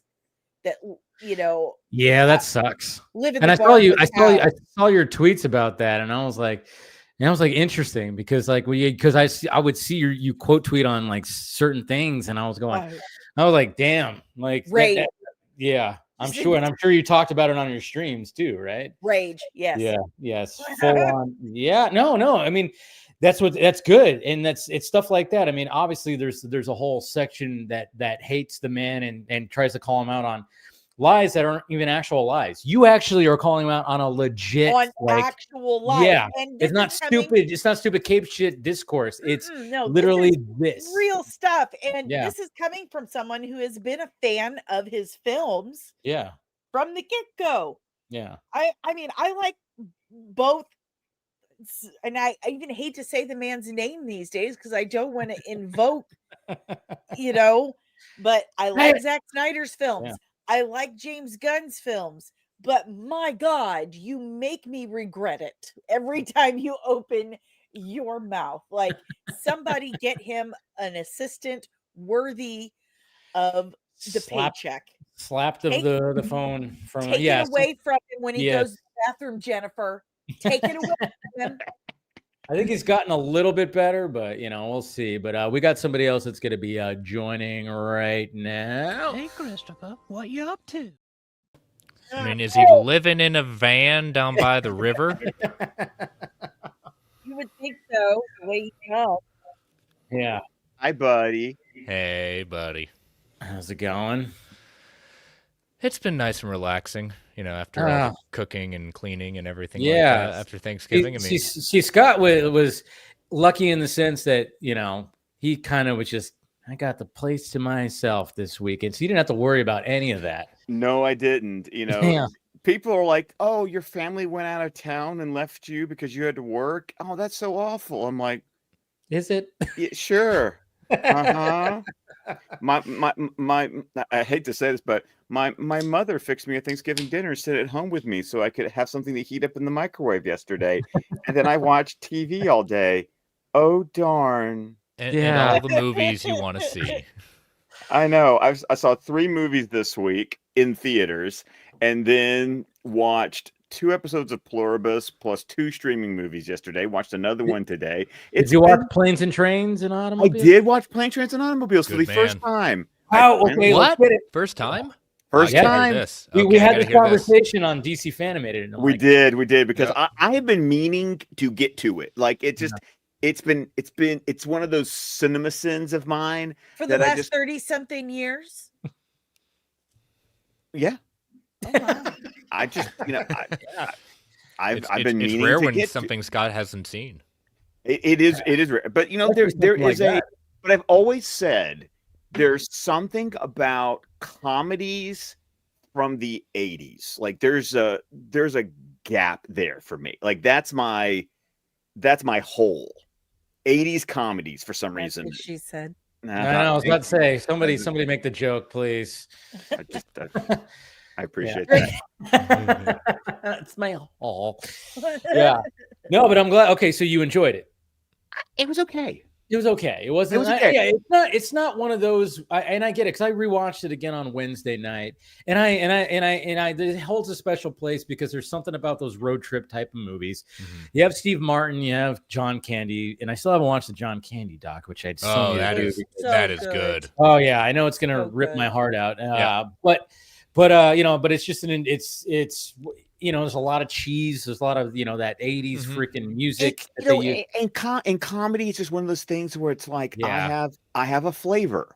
Yeah. And, and I'm going to be, and this is going to make me unpopular, but I don't think John Hughes is my flavor for the most part. I can see that. Fine. You're a man. It's okay. And so, you have an opinion. More of a girls director, He kind of is, except for Home Alone. Yeah. That's Chris Columbus. I thought that was but Chris he wrote Columbus it, right? Produced it. Yeah. But he wrote it, didn't he? Yeah. I think John Hughes wrote it. Yeah. But see, that's the thing. It's like I'm a Steve Martin fan, but I've never really been big on I don't dislike John Candy, but John Candy's never been like a draw for me.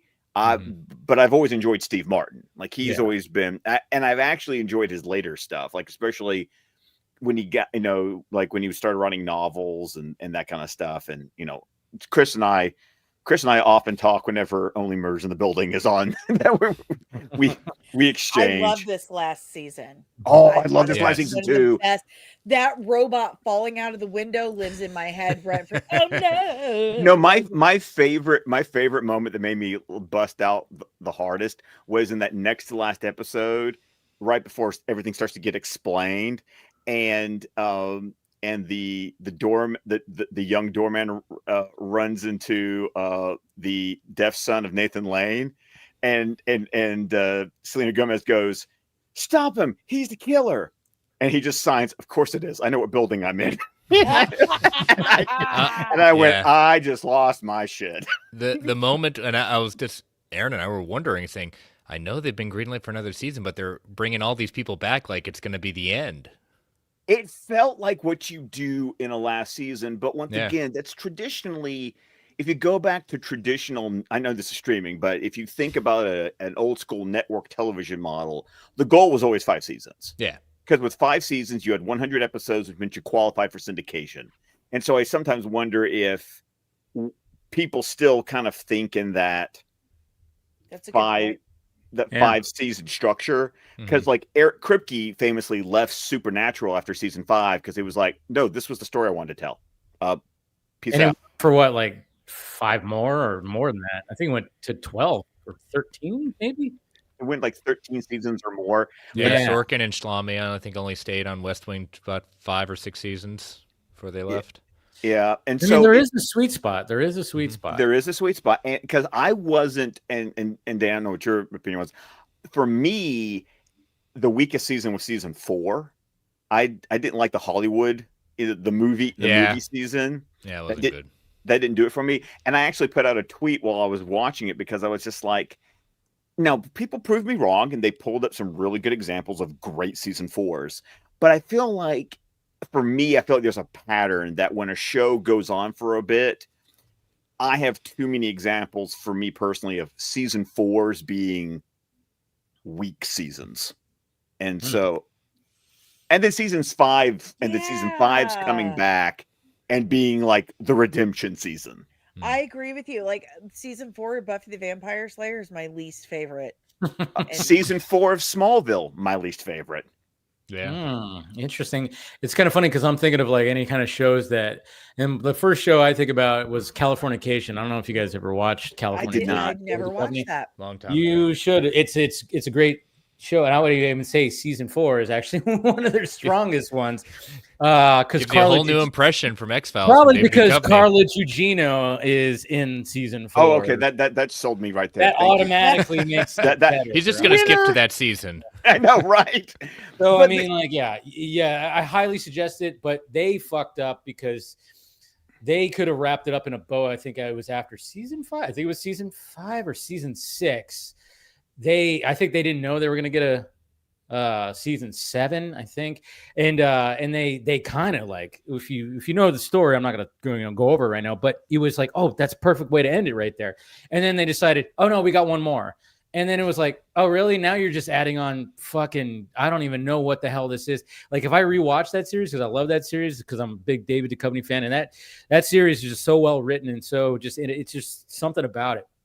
And I ignore that last season. It's shit. It's absolute shit. So if you're gonna watch it, you don't even have to watch the last season. I understand that completely. It was kind of funny for me because I was thinking about, like, for me, Stargate SG-1, how after season 5, because they actually got canceled at the end of season 5 from Showtime, and then Sci-Fi Channel picked them up for season 6, because seasons 1 through 5 were on Showtime, seasons 6 through 10 were on the Sci-Fi Channel. But it's really funny if you know this and you go and watch the show.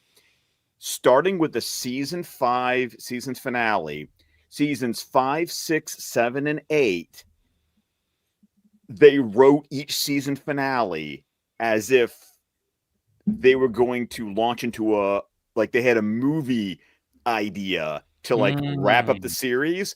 And and from 5 through 8, every season is written as if this was the last season of the show, and it could launch them into the TV movie that was going to end the series.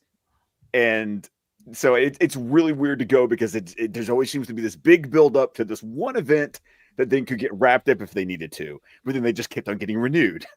Yeah. But they only got renewed one season at a time. Yeah. So they kept on doing that. And it sucks when you have like a series that is building up to something and then it gets canceled. And so it's always like that guessing game. It's like, oh, this show is popular. Hey, we could probably round it up, season 5. And then they're like, well, we want another one. And it's like, well, fuck, now we got to come up with something. And I think Californication was like a good indicator of that, because that last season was like, oh yeah, you guys didn't know what to fucking do, because you're adding in new characters, and you're just trying to prolong what the story is initially about, and it's just now getting so stupid, and the writing is just not there. And that's a good anyways.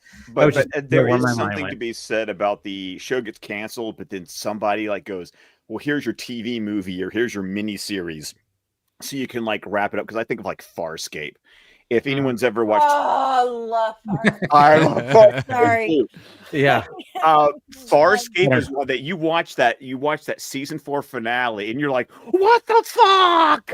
Because it got canceled. And then it was a year later, they come back for a 2-part miniseries of the Peacekeeper Wars. Oh, the Peacekeeper Wars. Was it? I love the Peacekeeper Wars. But I know, and then but it wasn't enough. It just wasn't enough.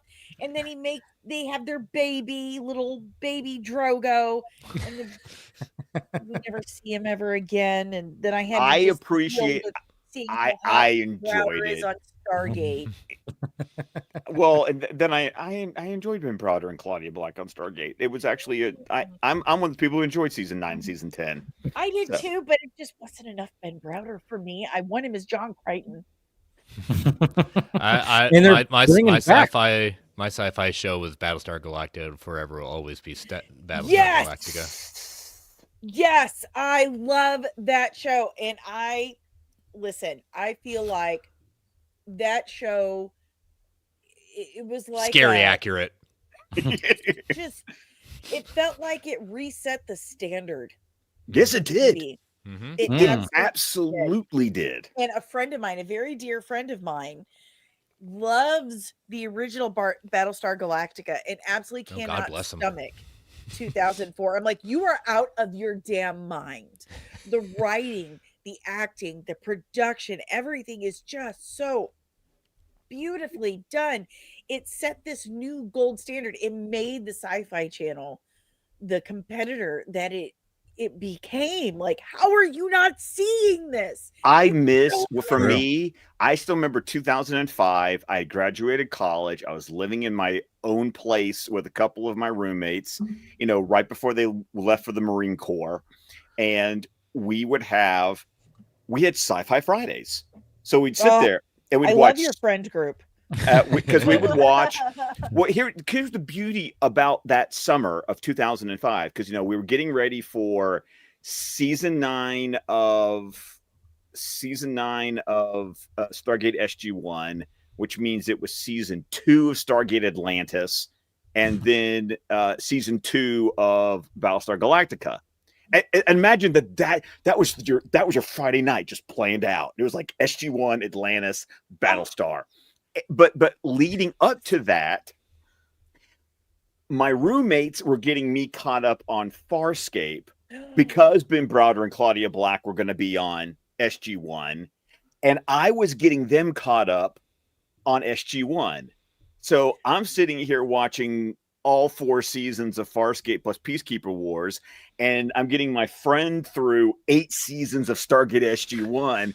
It was just this glorious. Golden age. It was a golden age. And I'm telling you, the shows on the Sci-Fi Channel in the late 90s, early 2000s, those are my comfort watches. Those are my favorite things what was the show where where the guy and his daughter show up to that town that has a bunch of smart people? Eureka, that's what it was. Yeah. I love how I said it like that, like Eureka. Yes. I love that show so much. I am a massive Sci-Fi Channel nerd. I am a massive sci-fi Warehouse nerd. 13, right? Wasn't that one? Warehouse 13. They were in the same universe. They had crossovers. So yes. great. Yeah. I firmly, and I have a whole video about this, but I firmly believe that the sci-fi genre has been trying to save humanity from itself for the last 200 years, and it's just falling on deaf ears. That tarantulanch is coming. I'm telling you right now. That's coming. How many times do you see a post about scientists have found this, and someone shares it and says, I feel like we've had 12 movies as to why this is a bad idea. And I'm like, hello. Dave and I almost on a weekly basis on Fanimated, we're talking about Batman Beyond, or looking at Jesus. Did I just meet my best friends? Yes. I feel like welcome to the party, pal. Yeah. No, we've been talking about Batman Beyond. We're on season 2 right now, but there's so many times where Scott and I go, Jesus Christ, they got this right. It's like, this is from 1999. Yeah. And we didn't listen. We didn't listen to that. There's some things where you go, oh yeah, they still got the big blocky TVs and screens and stuff like that. They guess some things wrong, but some things were like, holy shit. Yeah. They got that kind of stuff right. But yeah, Eureka was one of my all-time favorites, and then Warehouse 13 was a good one too when it came to those. I mean, they would just, and I know Resident Alien is like a good one that just got recently.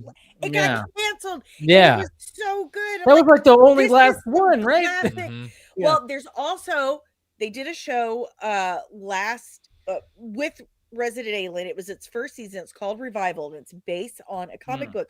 I pretty much interviewed everyone involved in the show, except for Melanie Scrofano, who was actually Winona Earp. She's one of the leads in the show Revival. Oh, I interviewed the showrunners and the other star, Romy Weltman. I have press access for the NBC Media Village, and I've been checking press releases every day, and I haven't seen where it's been renewed for season 2 yet. It's such a good show. It's about this small Midwestern town where everyone in this certain time period has come back from the dead. Oh wow, that's an interesting concept. Yeah, didn't Tim Seeley write that? Yes, comic. He did, and he is involved in the show. Mm-hmm. And there are some things that are different in the show, but because I read some of the comics too to prepare myself, because that's who I am as a person. Danny and I are we are of a piece. Yes. Listen, this is the whole reason why my channel exists. Exactly. Because I just keep hoping that there's somebody else out there like me who will want my channel. And I think I have found 5 people so far who are like, you get it. You get it. Hey, there might be another one. You might be another one because we're bringing in Phil. Hey, Phil. What's up, Phil? Phil. That's a good. Oh, you're taking a nice little big hit. There okay. There we go. Oh, if only you timed that just a little Well, it's better. about that time for me too. I've only got a few minutes left because Yeah. way But past like, my bedtime. I know it's past your bedtime right now. So yeah, whenever you got to go, Danny, let us know. Well, when I say I have to pee, then that's really it. Danny, I did want to ask you one thing though, because we were having. There's always that sci-fi show that you go, am I the only person in the world that still remembers this show? Kind of, it lasted one season, you were a big fan, and you feel like no one remembers it. And it's probably really terrible, but you still can't help it. I don't care because I love it. Okay, so I've got one, and this is going to be the test. Okay. Do you remember Space Above and Beyond? No. Ooh. Oh my God! Oh no! You have that has never happened before. This has never happened before. God has a tendency of doing that. That's kind of the Tobey Maguire dance. Yeah. It's really funny when my 9-year-old does the Tobey Maguire dance. So yeah. What about Cleopatra 2525? Yes, I know that show. Yes. Dan, she was trying to get you back. But... Okay, so Danny, here, let me sell you on Space Above and Beyond. It's only too late. I'm already sold. Oh yeah, well, all he had to say was the word. Well, here it is: Space Marine aviators defending us against an alien invasion. That's all you need. Done. I was already listen. Sci-fi nerd. Okay. Yeah. But when I was 18, 19 years old, I was completely alone and pregnant in an apartment. I had no car. I had nothing. I had a TV and I had free cable somehow. This was 1998, 1999 kiddies. Okay? Yeah. I got you. I'm there. This was for the children at home. This was something that was completely unheard of. Apartments did not come with free cable, and my rent was $283 a month. Oh my God! I had 2 bedrooms. Anyway, 2 bedrooms for that much. I know. So I had nothing to do all day but watch the Sci-Fi Channel. Yeah. That's why it's my comfort thing, because I was in a lonely place, and when I grew up in Shriners Hospital for back then it was called Crippled Children, Shriners Hospital for Crippled Children. All I did all day, and the Sci-Fi Channel didn't really exist back then, but all I did was watch old sci-fi movies and read comic books and stuff. So anytime I was sad or down or alone or lonely, I watched sci-fi and stuff. Yes. I love the Sci-Fi Channel. So usually it is extremely difficult to stump me on that. So he got you. Of course, that's what what Scott does best. I know. He does those deep cuts. My job on this channel is to know shit. Yes, he's the encyclopedia. And it's funny. My whole job on my channel. Well, it was really funny because when you were talking about like you being with your boyfriend and saying, "Oh, do you know who that is?" Yeah. And Phil, this is going to connect to you because you're going to love this. Okay. So, okay. No, Phil's going to understand why this connects to him. So, my 9-year-old has been watching the CW. He just called you a child, Phil. Did you hear that? No. I did. Yeah. Well, his child and I bonded over Pokemon about 2 years ago, so it's totally fine. Go on, Scott. Yeah. Tracks. So, Declan has been watching the CW Flash series, and my wife has been watching it with him. So it's kind of like it's kind of like a bonding thing for them. Like they just finished Crisis on Earth X. And every time an episode, if I'm in the room, every time an episode starts and one of the baddies starts to show up, Declan always wants to run to me and go, "Daddy, who's that?" Yeah. So last week he started a new thing, and now it's become a gag between him and my wife. I was in the kitchen fixing dinner while they were watching, and all of a sudden my 9-year-old screams, "Pokédex!" And then I walk in there, I'm like, "What?" And he points at the screen at the villain and goes, "Who's that Pokemon?"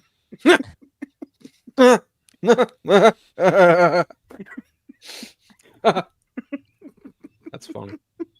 That's hilarious, actually.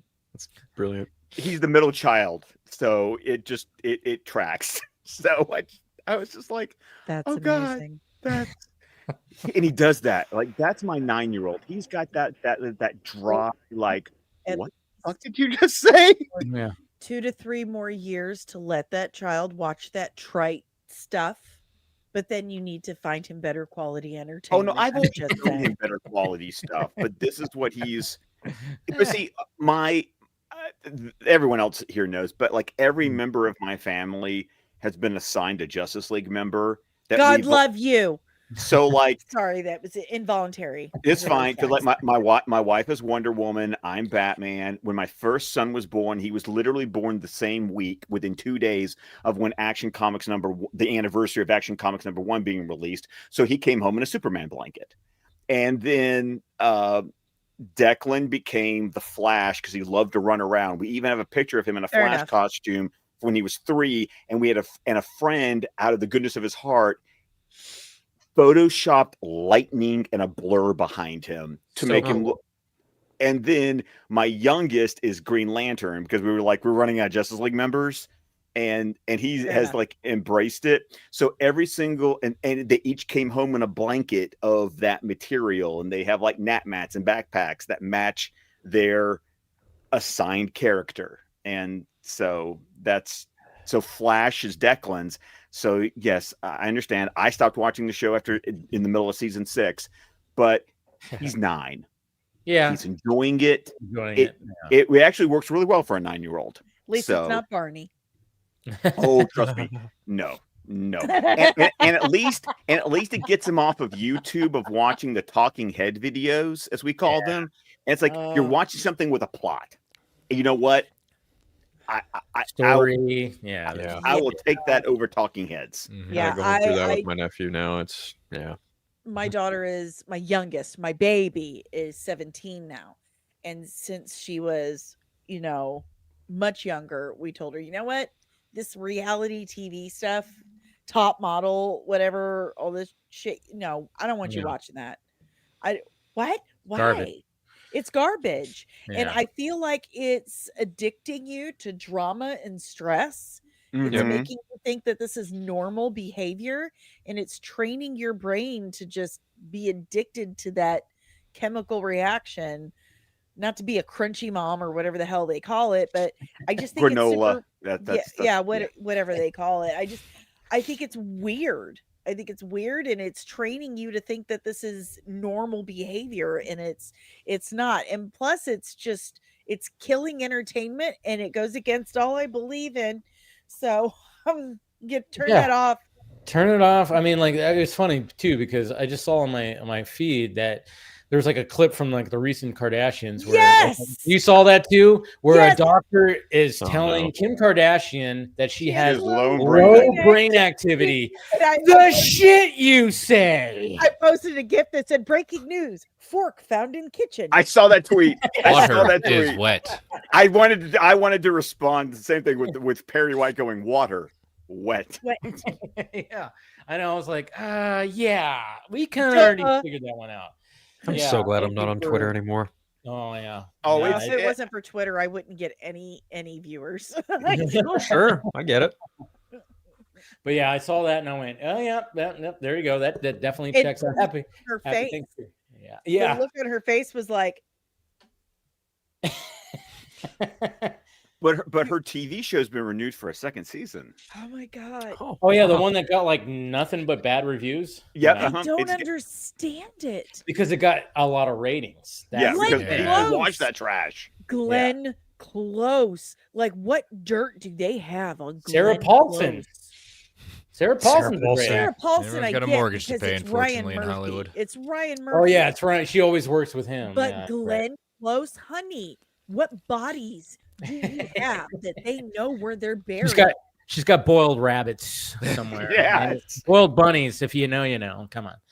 Fatal Attraction will not be ignored, Dave. She won't be ignored. Yeah. Oh god damn that movie. Fire your agents. Sarah Paulson, Niecy Nash, Naomi Watts. Yeah, she's in that. Naomi Watts. They brought her into that too. They got her too. Fuck, man. When I saw the trailer, all I was just going was like, Kim Kardashian. Is that the robot of Kim Kardashian? Oh wait, that's just Kim Kardashian. She's not an actor. She cannot act worth a fuck at all. Like, but she actually wants to be a lawyer and thinks she can. Oh, Even God. with her Yeah. low brain activity. And failing the bar. That's know. what we Yeah. call mentally challenged, sweetheart. You're disabled. You get to apply for disability. Yeah, because she needs it. Oh, man. Oh boy. I know. It was just like I saw that and it was hilarious. But yeah, going to the reality. And I got friends, and I just go like, why do you watch this? Because it's just, I'm like, you like to watch the disaster. I get it. I'm like, but what I mean, but then I find myself too. I'll be on YouTube and I'm watching videos about drama, about certain these two fucking channels are beefing or something like that. And I find myself going down that rabbit hole. Doesn't it make you feel like, why am I even talking about this? Yes. Why am I even looking? I feel like I'm dumbing myself down. It just, like the thing with Josh and Star Wars theory, like, oh yeah, like I can't even talk about it anymore because it's such like middle school girl crap. I don't even. I was telling Dave, it's like no matter what your niche is, yeah, there's always going to be accounts. Like I was telling him, like I follow a lot of physical media accounts because I'm a collector. I want to have a disc. I want to have a vinyl. I want to have a book. Like I want to actually have the thing. And it's really funny to watch physical media accounts beef. I'm just like, oh God, this past week. Oh, good Lord. Oh God, it's been going for a couple of weeks now. And I'm just like, and I had no idea. I had no idea. Those are the nerds that us nerds call nerds. Sad. Yeah. Then there's a special corner of the internet where Batman fans fight with each other, Superman fans fight with each other. Oh, it's nonstop, unending. It's unending. The names I have been called, you would totally believe. I'm sure, but it's just unbelievably ridiculous. I talk about this all the time, but I try to remind people that when we were kids, we didn't have the internet and stuff, we were picked on. Nerd and geek was not. Oh, you didn't let anyone know you enjoyed watching like X-Men the animated series or Batman. You were embarrassed. Yeah, you don't tell them you read comic books. What are you, crazy? Exactly. God. I grew up in a small town where just being a nerd, or just being smart was a black mark. Yeah. Against me. I remember when. Sorry, I didn't mean to cut you off. Keep going, Danny. Oh no, I was just saying I was gonna bring up the fact that like when Power Rangers came out, I was trying to be like cool. I was like, yeah, what the hell, Power Rangers ball? And then I watched it, and then all of a sudden I showed up to school with a shirt on, and that was a mistake because I got picked on like crazy. So you're younger than me. That was my bag. That was my little brother though, and I do have a Power Ranger up there for him. When we were kids, these communities where we had friends that liked X-Men comics and X-Men the animated series and stuff, those were important to us. It was a place where we belonged. It was a real community. It was, the kids kind of throw this phrase around a lot, but it was our safe space. It was our place to belong. And now that place is torn apart and there's all this infighting. People will ask like, well, what happened? What caused that? Well, it became major media. It became pop culture. Yep. Once it was brought into pop culture, once it made it to the main stage, then you got everybody in. Yep. And then the fighting began. Now who's the bigger nerd? Who's the bigger fan? Who's the bigger this? Who's the bigger that? And now who can have the best hot takes that'll tick everyone off? Right. Yeah. You're right. Oh God. And now these things that were supposed to give us this sense of community and belonging are being ripped apart.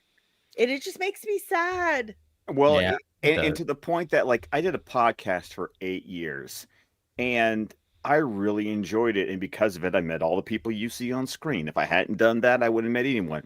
But there is a part of me that I am more than happy to not be doing it anymore because I don't have to be as plugged in as I did to have to do. To do a weekly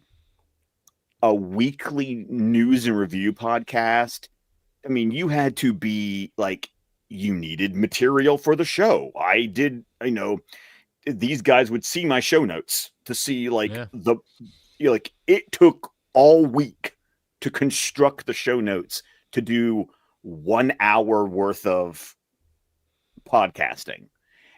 And there's a part of me that now, because my life is I'm in a completely different place in my life than I was 10 years ago when that show started. I'm in a different career now. I'm in a completely different space. And there's a part of me that goes, damn, I'm kind of glad that I just watch this stuff now. And if I want to talk about it, I come here and talk to these people. It's kind of weird. It's like, it's more fun to be a guest than it is to be the host. I can absolutely see that. Yeah. We were just talking about that. Yeah. Scott sees like sometimes when I'm, in the trenches and I'm fucking, I'm fucking John McClane and I'm in a wife beater, bare feet, fucking machine gun around me, and I'm smoking a cigarette like, what's going on, man?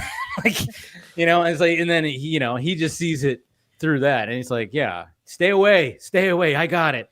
I'm doing my thing, and I'm out there freaking doing that. Yeah, it sucks sometimes too, because sometimes, especially when it gets bad, sometimes I just go, fuck, maybe I shouldn't have commented about that, or maybe I shouldn't have done that, or maybe I should have approached it a different way. I start second guessing myself. And that's why it's so nice to be able to go back and like when we do Fanimated, it's like, you know what? Nothing. We're talking about 30-year-old cartoons. It's kind of a nice.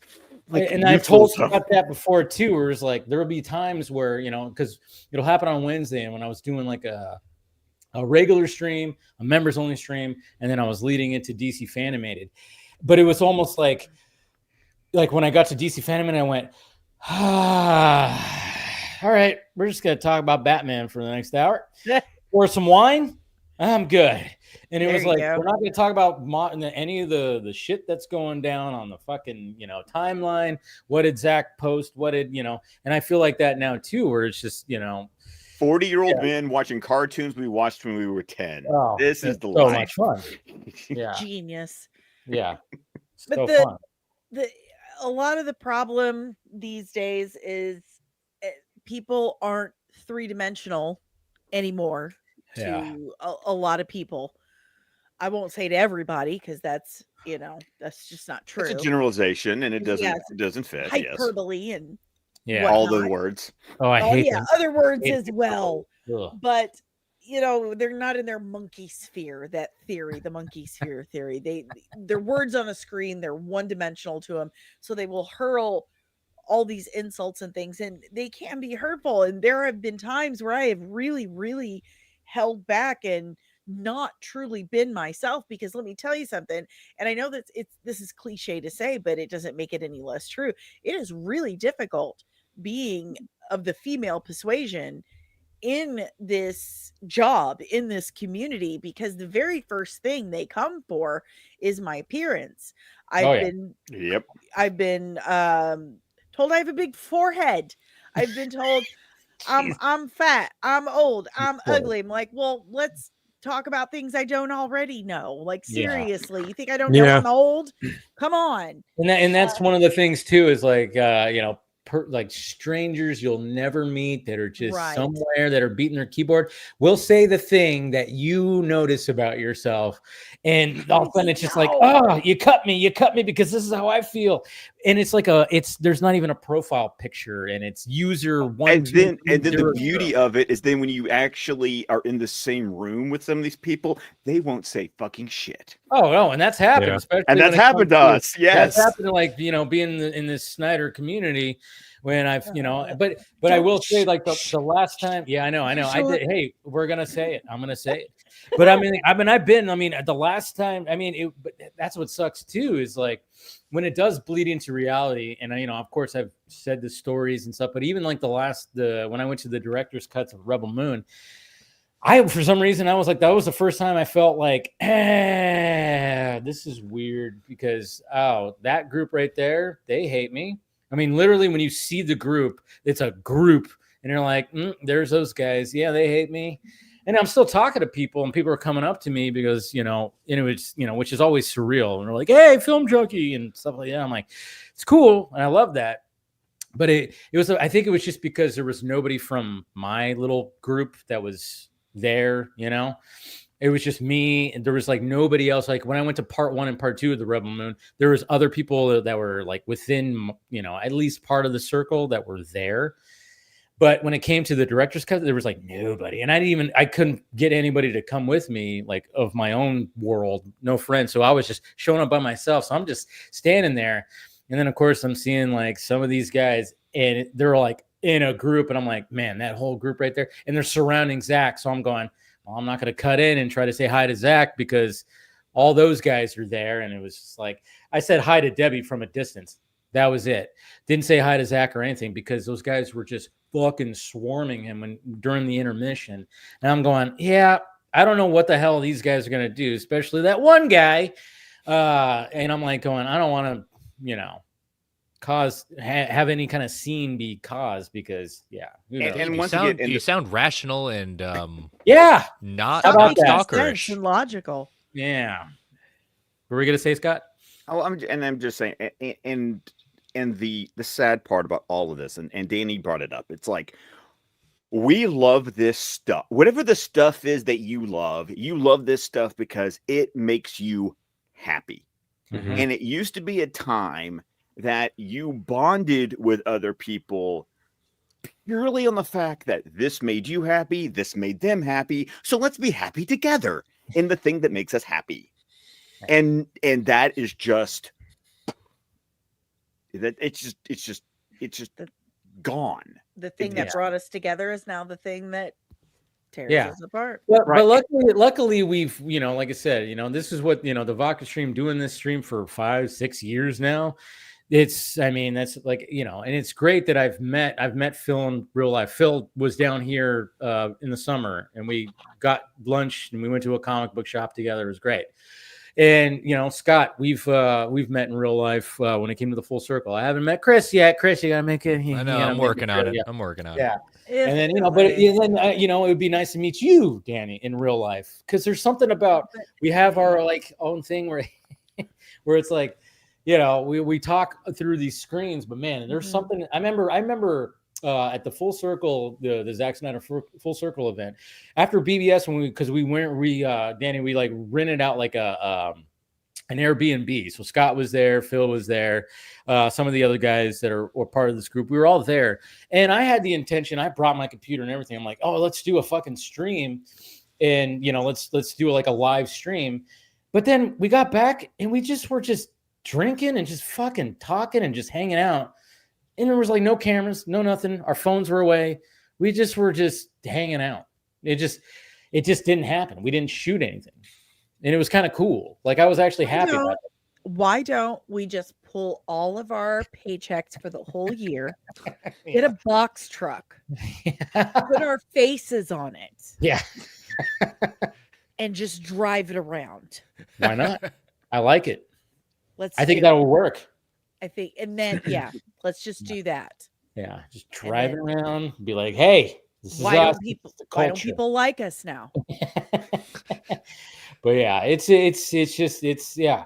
still fun though. Like I still have fun. I look forward to every Friday. I look forward to every Wednesday. I look forward to doing my streams. Danny, we were talking about this, when we were just talking one-on-one. It's like, yeah, why do we keep on doing this? There's just something about it. There's a community out there. I like it when I see like the similar names in the chat. They're always in the chat. I talk to you guys more than I talk to my people that I live 5 minutes from. Same. I have friends in real life. I have friends in real life that I don't talk to on a daily basis. I was saying that I had like a little Friendsgiving thing last Saturday at my friend Molly's house. I don't talk to those people every day. I talk to Phil more. I talk to Scott more. Even Chris and I don't talk all that much like when it comes to messaging, but we will. And then I see him once a week on here, and that's more times than one of my really good friends who just had a baby. And I still haven't even seen his kid because he lives, in Palm Springs. I still got a baby, I was just gonna bring that up. My best friend just had her daughter a month and a half ago. I still haven't even seen the kid. Yeah. And they live like 10 minutes away from me. It's unacceptable. Shame on me. Because we're all still in our basements and we all still smell gamey. Yeah. I got a shower to go visit you. Yeah, that shower's a couple of days away. But it's also these interests, like Chris and I and Meg and various other people today. It's like the thing that made us the most happy today was the fact that Arrow Video finally announced a 4K release of Excalibur, and we were all like, we were all just fucking elated because we were like, "Did you get your pre-order? Did you get your pre-order? This looks awesome! Oh my god!" Yeah. The collector group. Well, Dave and I we've crossed paths several times over the last year or so, I'm assuming. Yeah. We've seen each other for a while, but there was one incident that really, I think that we really bonded over it. He said, "You know what? I think you just need to come on the show." Yeah. And that was the funniest thing to me because I was in bed. And David Perez messaged me and he said, "Hey, I think you need to turn on Film Junkie." And I said, "What? Why?" And he said, and he had told me earlier that day, he said, "You should go on Film Junkie to prep for your Film Threat appearance." And I'm like, I'll think about it. I'm not going to bother people. And he's like, a couple hours later, he's like, "You need to turn on Film Junkie." I said, "I'm in bed." And he said, "Put your headphones in. Just." And what it was, you went on to the Lethal Geeks stream like earlier this year, and one of the guys, obviously, those guys There's are a story really behind that. And there's like one of the guys pushed back, or you responded. I think you responded to a tweet because they were obviously talking about Ben Affleck's Batman, and oh, for heaven's sake, and they of course use that video or at the Accountant 2 premiere. Oh my god, where they say the logic has left the chat, man. It has totally left the chat. So they decided months ago that they wanted to foster a sense of community, that they wanted to get along with people, that they can be reasonable. They can be reasonable people. Yeah, sure. And, so they reached out to me and I was like, "Smells like a trap." It's a trap. And the first way of avoiding a trap is knowing that it's a trap. I'm like, but let them try. What's the worst that can happen? Me sitting there laughing my ass off? All right, I'll do it. So I did. I went on the show. And do you know what happened? First of all, the one dude told me, "Oh, you like comics? I like comics." And I just kind of sat there like, okay. Cool. Like freezing, like I don't know how to react to that because I don't want to be rude, but at the same time, what the fuck did you just say? I think did you hear yourself? That doesn't make any shit in sense. Oh man. No, what your response should have been was because look at your handle, and you just should have gone, "No shit, Sherlock." Well, I just kind of was like, "Well, thank you for clearing that up." Gotcha. But for the rest of the time I was there, I very politely allowed myself to get talked over the entire time. Like I was not allowed to speak. Of course. I would present logic and stuff that they really could that was not your first refute. mistake. You put logic into that? Ooh. Oh, yeah. Especially those guys. Don't do that. And they just would talk over me, but they were like, "Oh question. Yeah, sure." Okay, Lethal Geek sounds familiar, but I don't.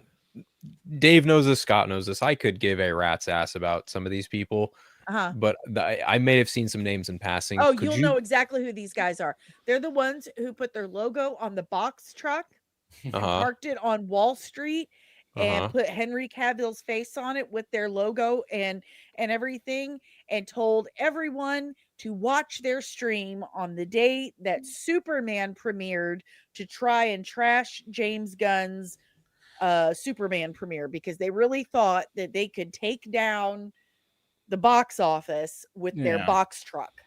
So they had the hashtag in the world of elves and Eskimos. Yeah. They had the hashtag Henry Cavill Superman. Yeah. Which is, wallets closed. And they're really, wallets closed. And obviously they're really big proponents of the Snyderverse too. I mean, there were A couple names that come to mind immediately. When I was on Twitter, there's Rock Talks. Costello. Oh yeah, Rock. Yeah, I think those Costello are is the the two names I guy. remember. Costello is the guy who responded to me and was like saying those videos, and he's the one who asked me to do the show. Yeah. And then afterwards, after the show, that Rock Talks guy like unleashed holy hell on me about something that had nothing to do with him or me. It was somebody else. Blocked me, called me every name in the book. And then I contacted that Costello dude and said, I don't want anything to do with you guys. Do you hear me? This is not okay. And then all of a sudden I got all these apologies and a love letter. Literal love letter from the Lethal Geeks saying, I love you, from Rock Talks. And I was like, do you say this to all your panelists? This is so weird. You understand that, right? Just because I'm a girl, you don't say I love you. That's weird. So a few days ago. That's a nice way of putting it. I mean, that was very polite of you. Thank you. I showed my boyfriend yeah. And he says, you have boobs. Eventually it's just going to happen. That's very true. In this world, 100%. Like you're on a screen worldwide. Like you have breasts. It's going to happen. So a few days ago, and I'm using that in the term of it could have been a month ago or last week. Indeed. I think it was last week, but he was posting this thing saying how it could happen. They could get Ben Affleck and Gal Gadot them back because they want to do it. And I said, Ben Affleck has said unequivocally in GQ, I don't ever want to do this shit again. I never want to do another superhero movie again. The suit is uncomfortable. I'm tired. I'm old. I want to spend time with my kids. It takes too much time. I don't like the process. He gave like 20 different reasons why he doesn't want to do it. I just want to stand outside my door with my Dunkin' Donuts and my cigarette in my hand and just say, God. So he sends me this clip of Ben Affleck on a red carpet, who he gets 0.5 seconds to talk to any number of 100 people on a carpet, right? Yeah. He's getting asked the same goddamn question by every single person after he's done this huge article with GQ, and he said, I don't want to do it, thinking this will be it. It'll get through their heads. I'll do this article and they'll listen. Nope. They still ask the question. And he says, you never know, and then whips off. And he said it right here. Then he starts arguing with me about when the GQ article was done compared to when the red carpet clip was. And apparently the GQ article was a month before the clip. Well, I didn't have my glasses on. So I read Mar 2025 as May 2025. And he comes back and tells me how I'm a liar and I'm purposely trying to mislead my audience. And I have lost my credibility and I should feel shame. Shame! Did you go in the corner and think about what you did after that? Yeah. wasn't it for the Accountant 2 red carpet? Yes, it was the Accountant 2. And I don't know why they keep on, like, I see that clip pass around. I mean, it literally, I mean, when that clip went, when after that premiere, I remember seeing it and I talked about it on Film Junkie Live where I was like, man, he fucking dipped out quick. Yeah, I mean, that's the point. If you can read subtext here, it's like, peace out. I don't want to talk. That is the exactly. I don't want to talk about this. And that is what I said to the dude. I said, really? Do you think maybe just possibly he's tired of being asked that same fucking question and he's got 150 other people to talk to and he just wanted to leave and he just wanted to get the guy off his back? No, you got to read the real subtext of that. That's him trying to get into the suit. Everyone's doing this to Zack Snyder on purpose. Yeah. And see, that's the thing is like, he'll come back for a second. I'm like, okay. The way that I always kind of try to approach this, I'm like, yes, no one's ever done with this because Michael Keaton came back, and I know that's always brought up too. And I can totally see like, hey, maybe there could be something. Yeah. Well, yeah. Yeah. True. So that's the thing is like, so there's always a chance. There's always a chance, and you never know what could happen. And so you're saying there's a chance. So you're saying there's, yeah. I mean, that's the thing. It's like you never know. Yes, sure, but at the same time, I don't know how many times I had to go back to what was that? The Way Back, that movie that he did. Yes, where he talked about the Batman script that he wrote with Jeff Johns, and then he said he gave it to a friend. We all assume it's Matt Damon, and his friend said, "If you make this, this will kill you." Yep. And I always go, are you just going to ignore that he said that? I mean, I know he's in a better place, you know, he's giving up the booze and stuff like that, but he's still, no matter what, he's still going to be fighting that. And the pressure that he would have to do that movie, to get in that heavy bat suit again. He was relapsing towards the end of his marriage with Jennifer Lopez. Yes, it was already bad stuff. The whole relapse was marrying Jennifer Lopez. Dumbass. He is, come on. He's in his 50s. Yes. He has kids. Yes. I'm 45. We're in our 40s here, guys. Not me. We crack and moan every time we have to stand up. Okay. My knee makes noises walking downstairs. I mean, don't make me. Wow. Now drink out of it. Assembly, no. There are jokes. There are rules about leg jokes. You have to come up with something I've never heard before. Okay. I've been this way since I'll get back to you on that. So you really got to think. Okay. Yeah. That guy really ripped into me, and I mean, I can take a lot. I can take an absolute lot, and most people go for my looks and me as a woman. This guy called in my professionalism and my abilities in my career, and that's what did it for me. I'm like, really? I don't have a lot of time to donate to anyone else's podcast, and I knew you guys were trying to set me up for we're gonna own this bitch. We got this girl coming on our show. She thinks she likes James Gunn and other people other than Zack Snyder. Well, we're gonna show her, and you couldn't do it. You couldn't own me, and so now you're trying it this way. Well, I've been super nice about it. I've let you rip me a new one a couple of times, and I've been really nice about it. Well, now I'm going to tell everyone, and that's what I did. I told everyone exactly how they treated me on their show, exactly how they treated me afterwards, and then I directed them to that show. Because after I did that episode, I fielded I don't know how many complaints from my entire community. Like, I came on to watch you, and I got nothing. Like, I got a bunch of guys just basically talking over you and, you know, saying, you like comics? I like comics. Like, sorry. Thank God you used the different inflection. I understand the difference now with my silly lady brain. Got it. Yeah, no, I mean, like, what I remember seeing that because we were following each other by then, and I saw that you were on there. I was like, oh, fuck. Well, good luck to her, because those guys. I mean, but again, those guys, you know, they weren't around during the Snyder Cut movement.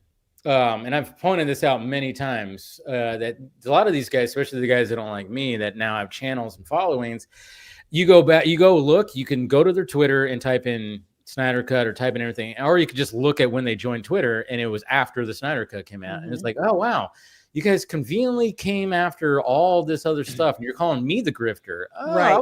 I was here. We fought for 4 years to get that movie out. Yeah, exactly. I was like, well, no, we were here but you guys weren't even around. I'm like, it was so funny.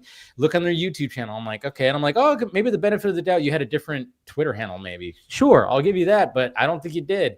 But yeah, so when you start poking holes in some of their logic, like their stupid hashtag, they hate that. Like, when you start bringing forth, and that's why that Costello guy responded to me, of course, you know, saying I'm an asshole, calling me bitch, and all this kind of stuff, and getting all. And then he's got those crazy eyes too, by the way. I always say, look at the eyes. Okay. Everything you could say is about the eyes. I'm gonna pack your angry eyes. Yeah, those angry eyes, and he does. And it was just like, you know, and they call me like a Warner Brothers plant, and they say I'm being paid. It doesn't make any sense. It doesn't make any sense, and that's why I said, like, so hey, insane. like, bring. But when did logic ever come into their argument at all? They never did. They never does. I always ask them and people like them, if you are such a Zack Snyder fan, if you love him so much, why are you not clamoring for more Rebel Moon? Yeah, and they don't. Where they is don't the demand? Why are you not terrible. Why are you not like retweeting all the stuff that he was sharing during his principal photography for the last photograph? Oh, I said that to like some of those guys when they were in my mentions. I was like, hey, and of course they were like, oh, we talk about, like, one particular person was like saying like, oh, we talk about it on our YouTube channel all the time. I'm like, okay, YouTube's one platform, Twitter is another platform. Maybe in between the 17 Snyderverse tweets that you posted in the past 2.5 hours, maybe fit a couple last photograph, tweets in there. But you don't. They're not Snyder fans. Yeah. They're fans of that angry narrative they have. Yeah. They just want something to bitch about, and it's the one thing they have to hold on to.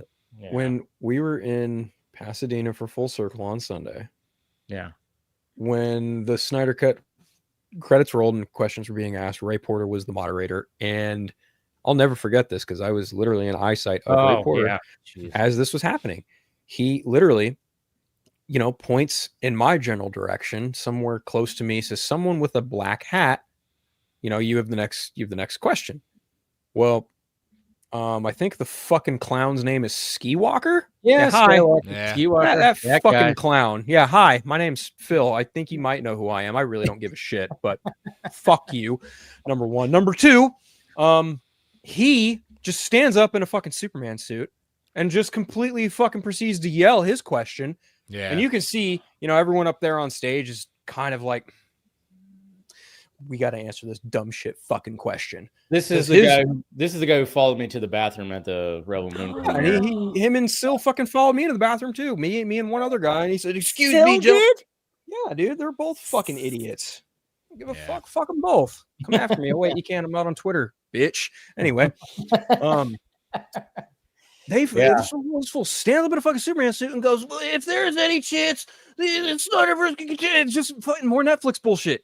And I'm just sitting here thinking, you really just stood the fuck up and robbed someone of a fucking question. Yeah. Because you're so fucking committed to this doofy little grift that gets you your fucking rent money. Fuck you. Why do they not understand? You cannot do that. You can't do that. The first night when it was the Man of Steel thing, and before, and this is when I did my commentary with Zach, and so did Steven. This was Friday at Full Circle, and Zach showed up. There was like an area, and you can get drinks, you get some food. It was really cool. And Zach showed up, and it was and he then did a meet and greet. People got in line. Those two, Ski Walker and Sil, get in line, and when they have that, they're live streaming. They're live streaming on their phone, as opposed to just like, hey, let's just say hi to Zach and shoot the shit. No, they're live. Have a memory. Isn't it in his intro now?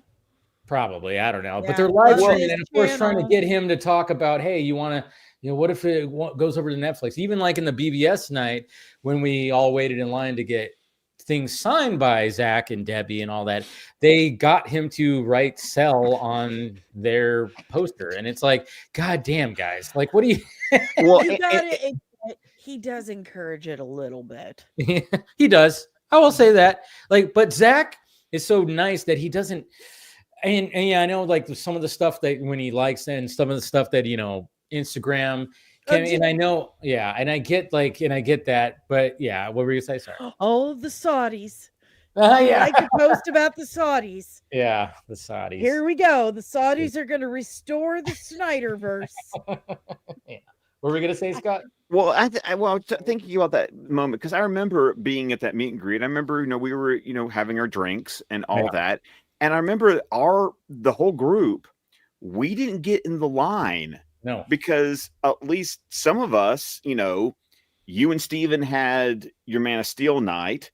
Well, I got to sit down with him during BVS.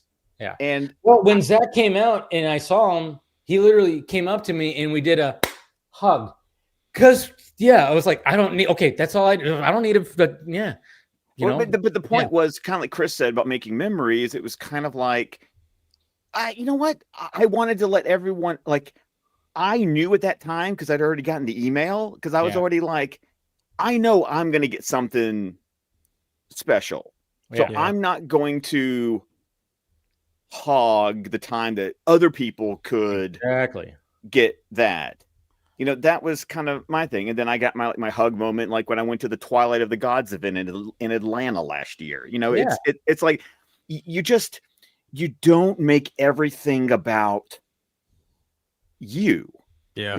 It was, it was about going. I literally looked at that going, no, I could go up and say hi, but I'm like, but I'm gonna get to talk to him tomorrow. So I'm just gonna hang out. I was talking to people. We were, because what we get to do? We get to have a delightful conversation with Christina Wren that entire time. Like, and that was that's right. We talked to her. Yeah. Because she had come out and while everyone was doing that, we were just talking with Christina, and it was wonderful. Yeah. And she was amazing. On Sunday, I had the pleasure of having coffee with Ray Porter. Yeah, with Steven and himself. Yeah, it was excellent. Guy. It was excellent. It was just superb. Guys, I hate to do this. But I gotta go. Yeah, you gotta go. I know you've been a trooper, Danny. I'm just saying because you were like, I'll probably last for 45, and I always love it. People always say that. People always say that. This is what I love. Even Zack Snyder has said it himself. Yeah, I can come on for like a half an 2 hour. hours later. And then all of a sudden 2 hours later. You had Zack Snyder on your show. I've had multiple times. 5 times, 6 times. Yeah, go back and just multiple times. If you get him on your show again, you call me. Oh yeah, you're definitely gonna be because we need somebody somebody a little outside of a little bit of that, but is you got the equal amount of nerdiness that he would actually love. But and rational. But see, that's what's funny is I've never been called rational before. This is a red letter day for me. Yeah, crazy. Danny, once again, welcome to your people. Yes. See, this is what always happens because I'll get that when people say like, "Oh, I can only be on for this long," and then the conversation just is always just chill and cool and I know I'm taking away from your sleep a little bit, but at the same time, I'm hoping you had a great time. I had an amazing time. And you're welcome back any Friday. I would absolutely love to come back. This has been so much fun. My face hurts from smiling so much. I have thoroughly enjoyed myself. That's what I love to hear. Absolutely wonderful. Phil, I'm glad I actually got to hear you speak. It was wonderful. He has his moments. Yeah. He is quality over quantity. Yeah, that's a good way of saying it. Yeah. Thank you so much, all of you.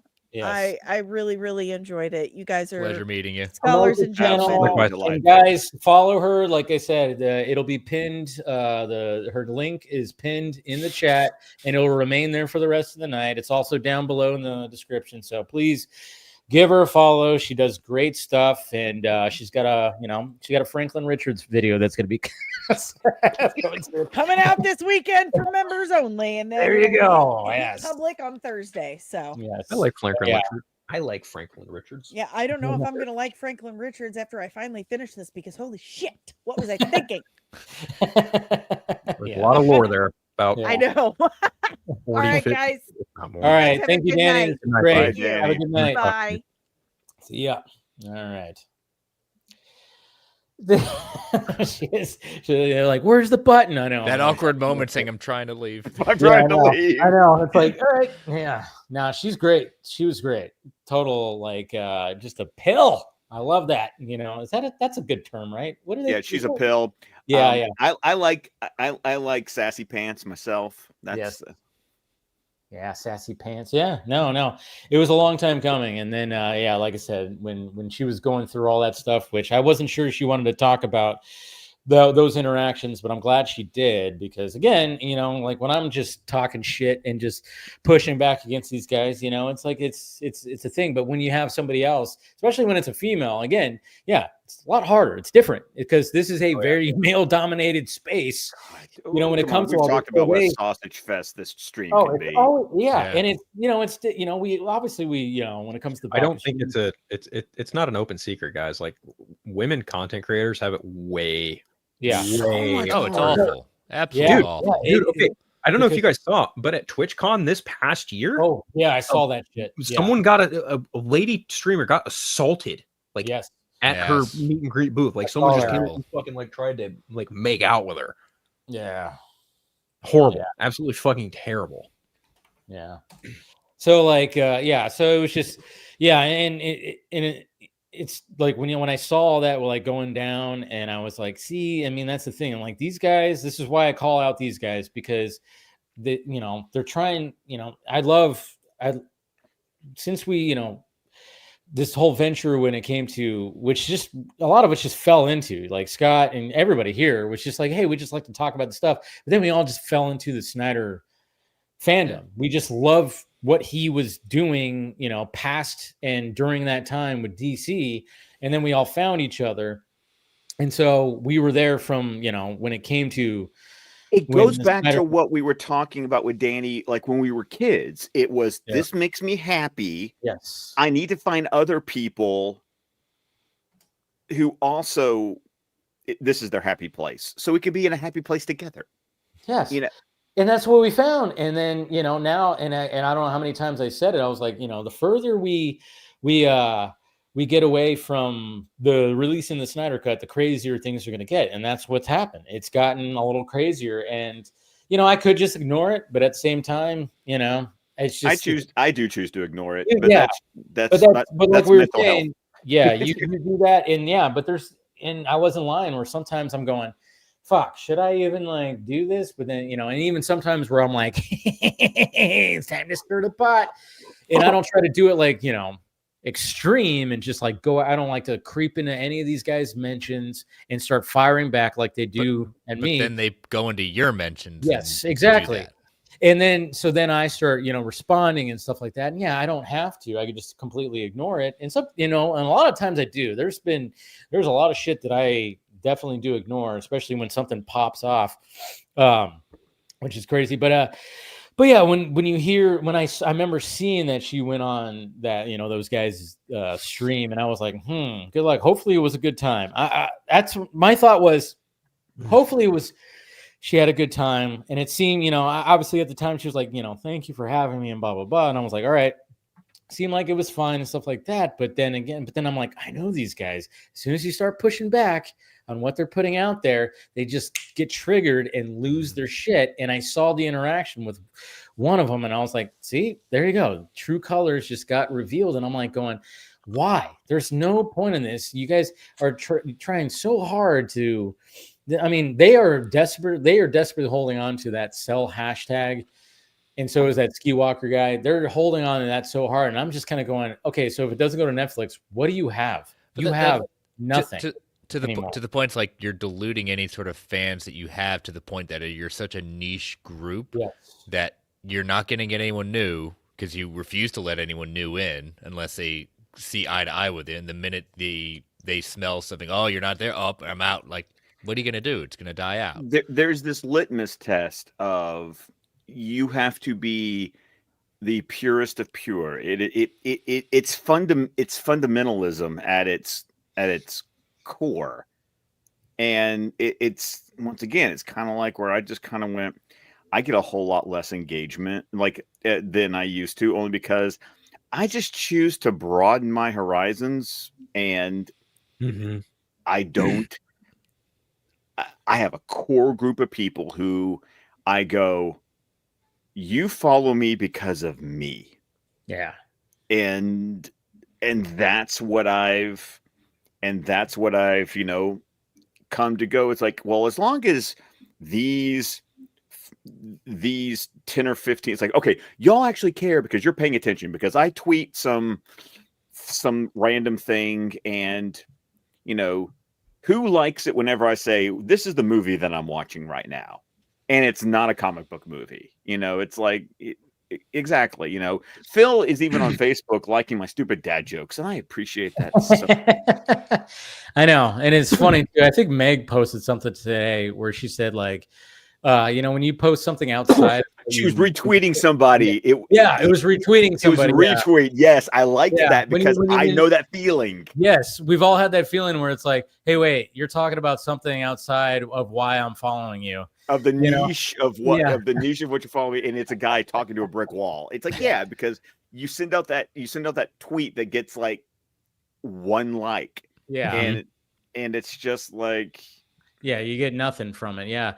It's so interesting. I mean, like when it came to that, you know, there's Twitter is like a weird space because you just never know. And I remember, you know, that Michael Keaton Batman Blue and Gray Hot Toys, those images that came out that they're announcing that they're going to have that version of Michael Keaton. And I just found them, like I posted them, had no idea that those things were going to go viral, and they fucking did. I had 2 posts because I kept on finding more images, and then I quote tweeted the initial, and they both got over like 500,000 views. And I'm like going, and it was just so, you just never know what's going to pop off. And of course you're getting half like ridicule and half, oh, this is great. You know, it's just, you're seeing like both the sides, and it's just, you know, I'm like, all right, that was one of those where I like, initially I like started responding to people, and then I was like, no, fuck, no, oh shit. And then I woke up the next day and I'm like, Jesus Christ. And I'm like, not even going to touch that. Just ignore, put it on mute,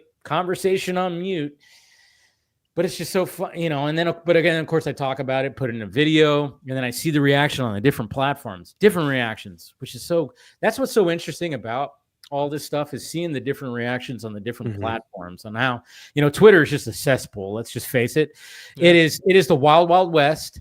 But I appreciate it. I still, you know, there's something that I like about it.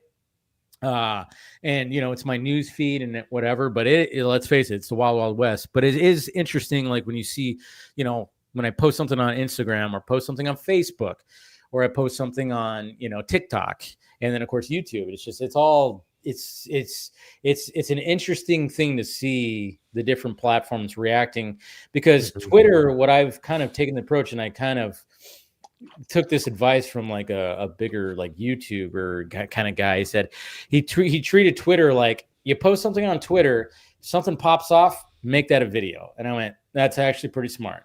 And that's actually, you know, or, you know, if you're going to talk about it here and it pops off, that means it probably will do well in the other spaces, but you're going to get different reactions to it. So it is kind of cool to see that. But how did you guys feel about that Hot Toys thing? You going to get it, Scott? No, I'm not. Actually, I only have one Michael Keaton hot toy. I did get the modern suit from The Flash, which I ordered before they came out with the deluxe edition of the Batman '89 one, which I probably would have gotten if I hadn't already gotten the modern suit.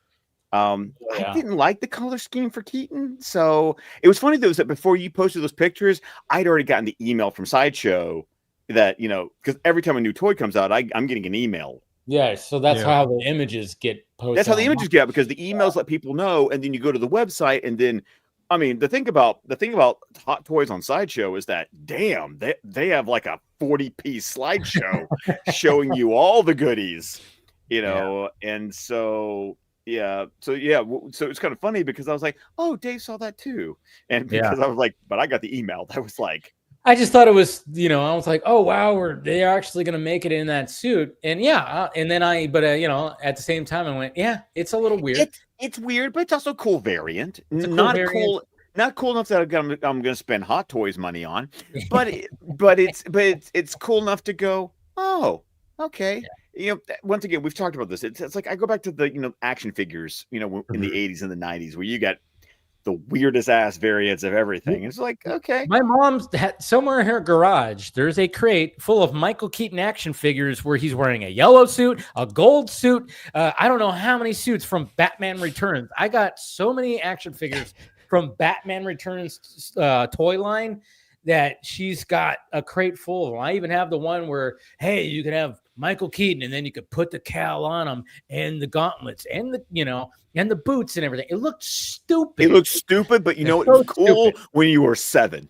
You have to accessorize your superheroes. You got to have a thing for every occasion. I thought it was the greatest thing. I still remember. I got it Christmas morning, like 1993, two, because that's 92. Because Batman Returns was a summer movie. From 92. That was a Christmas 92. Right. Yeah. So 1992, that was my. I got the Michael Keaton where you could put the cowl on, you put the chest plate on, and he's wearing that cool like Batman kind of like turtleneck kind of thing where it's like it's got a bat like little red bat like over here, which you can actually find online. I'm probably gonna eventually. You know what other Batman toy they did that for? Bale. Did they do one like that for Bale? They did it for Bale. I know this because I had one for Bale. So what they did, the way they got around it, and the way they did around it, because it was from Batman Begins. So what they did was they had him in his like League of Assassins garb and his gauntlets, right? But then the rubber piece would go over it, and he'd become Batman. That's cool. That's cool. And we got Ronan joining in right now. What's going on, man? What's up, muchachos? Yeah. X-Men 97. Yes, 97 is a great show. Yes. No. I'm talking about Tuesday. What happened on Tuesday, Ronan, with X-Men 97?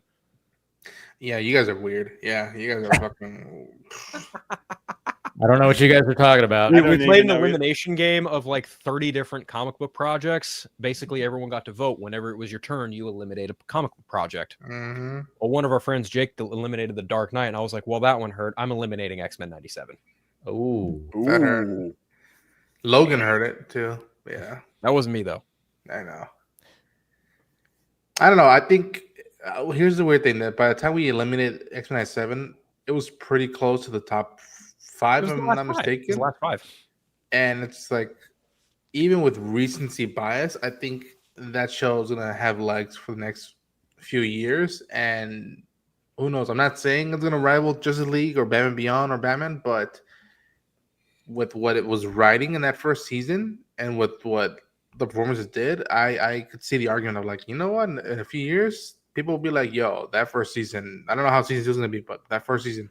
Oh, that first season holds up. Mm-hmm. I mean, and you're talking to a guy who, once again, like I was 10 when the OG series began. Like to go back and to that world with X-Men 97 was like, it was so much fun talking to Chris because it was tapping into storylines after I'd stopped reading X-Men comics. So I was like, okay, Chris, I need you to pull a me, and I need you to explain this to me. Dude, but it's still, to this day, is the only series to truly do a good interpretation of the Phoenix Saga from beginning to end. Oh yeah. No film has been able to do it well. No, and they've tried. They keep on trying. They keep on fucking it up twice. That's why they don't need to. That's why they don't need to do it for a while. I know. Same writer both times. But the thing is though, like I love it. Like when they did the Dark Phoenix Saga in season 3 or 4, I don't really understand. I think it was 4. At 4, yeah. It's weird how seasons break down with that X-Men series. But I even love the fact that when they did the Dark Phoenix Saga, they even had, based on the work by Chris Claremont, like it's like they adapted it so faithfully. They freaking put Chris Claremont's name in the credits at the opening credits. I'm just like, they went at the very least. They did the Phoenix Saga.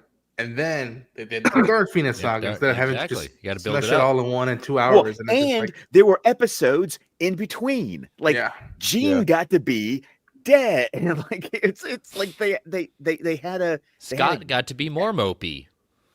Yes. Yeah. Well, and it was really funny. It was really funny is that remember when they did the Scott mopey episode, but they aired it after. But they aired it like after the Dark Phoenix Saga when it took place. They really fucked up the timeline on that series, and it was just like it made it really hard to follow. Well, that's the thing. Like even like the notion of using Sebastian in 97, I was just like, I'm not too familiar with this one. And then I remember a friend of me like, yo, I didn't expect them to use pulled that one out of all the characters that the usual suspects. Yeah, they pulled something out of Operation Zero Tolerance. Whew. Yeah, and I think much, Phil will get a kick out of this, but for me, much like Andor, that show came out at the right time, probably the wrong circumstances because of how the stuff with the creator, the guy spearheading the first season, but like down to dialogue, down to like character motivations, and to be quite frank, performances. I mean, you should have. I mean, if y'all remember, like those first few weeks, people were like, "I can't believe Cyclops can be this likable and connective in the year of 2025, outside of the books and whatnot." It's just like that. Even as a kid, they made it clear, like, "Oh yeah, fuck Scott. It's all about Wolverine and Rogue and Gambit and then whatnot." And I'm fucking Bob Iger. I'm waiting for the fucking Blu-ray, man. Good luck with that, because Disney hates physical media almost as much as Netflix does. It gets really frustrating, especially since they own all the Fox properties, and there's so many movies that or 20th Century Fox films that I'm just like, am I ever gonna see a 4K of any of these? Like, seriously, it's frustrating. It gets to the point that you're just like, God, Disney, And then when Disney does do it, they're all going to be still books, and they're all going to wait until like 2 weeks before they're released, and you've got to be like, you have to be plugged in to. I mean, and that's the problem with physical media. It's becoming this almost this exclusively collector's market, where you just can't buy a movie to own the movie. Out of the win. Yeah. It's got to be, you've got to be plugged into the physical media community so that you find out when something is coming out, so that you can be sitting on go when it goes live, so that you can be one of the first to order it, to make sure that you get it at all. Like, the struggle is real when all I want to do is buy a fucking movie, and when I buy one that I will actually own, that someone can't take away. It's like what Christopher Nolan said. It's like, if you own the disc, no one can take it away from you. It's like, And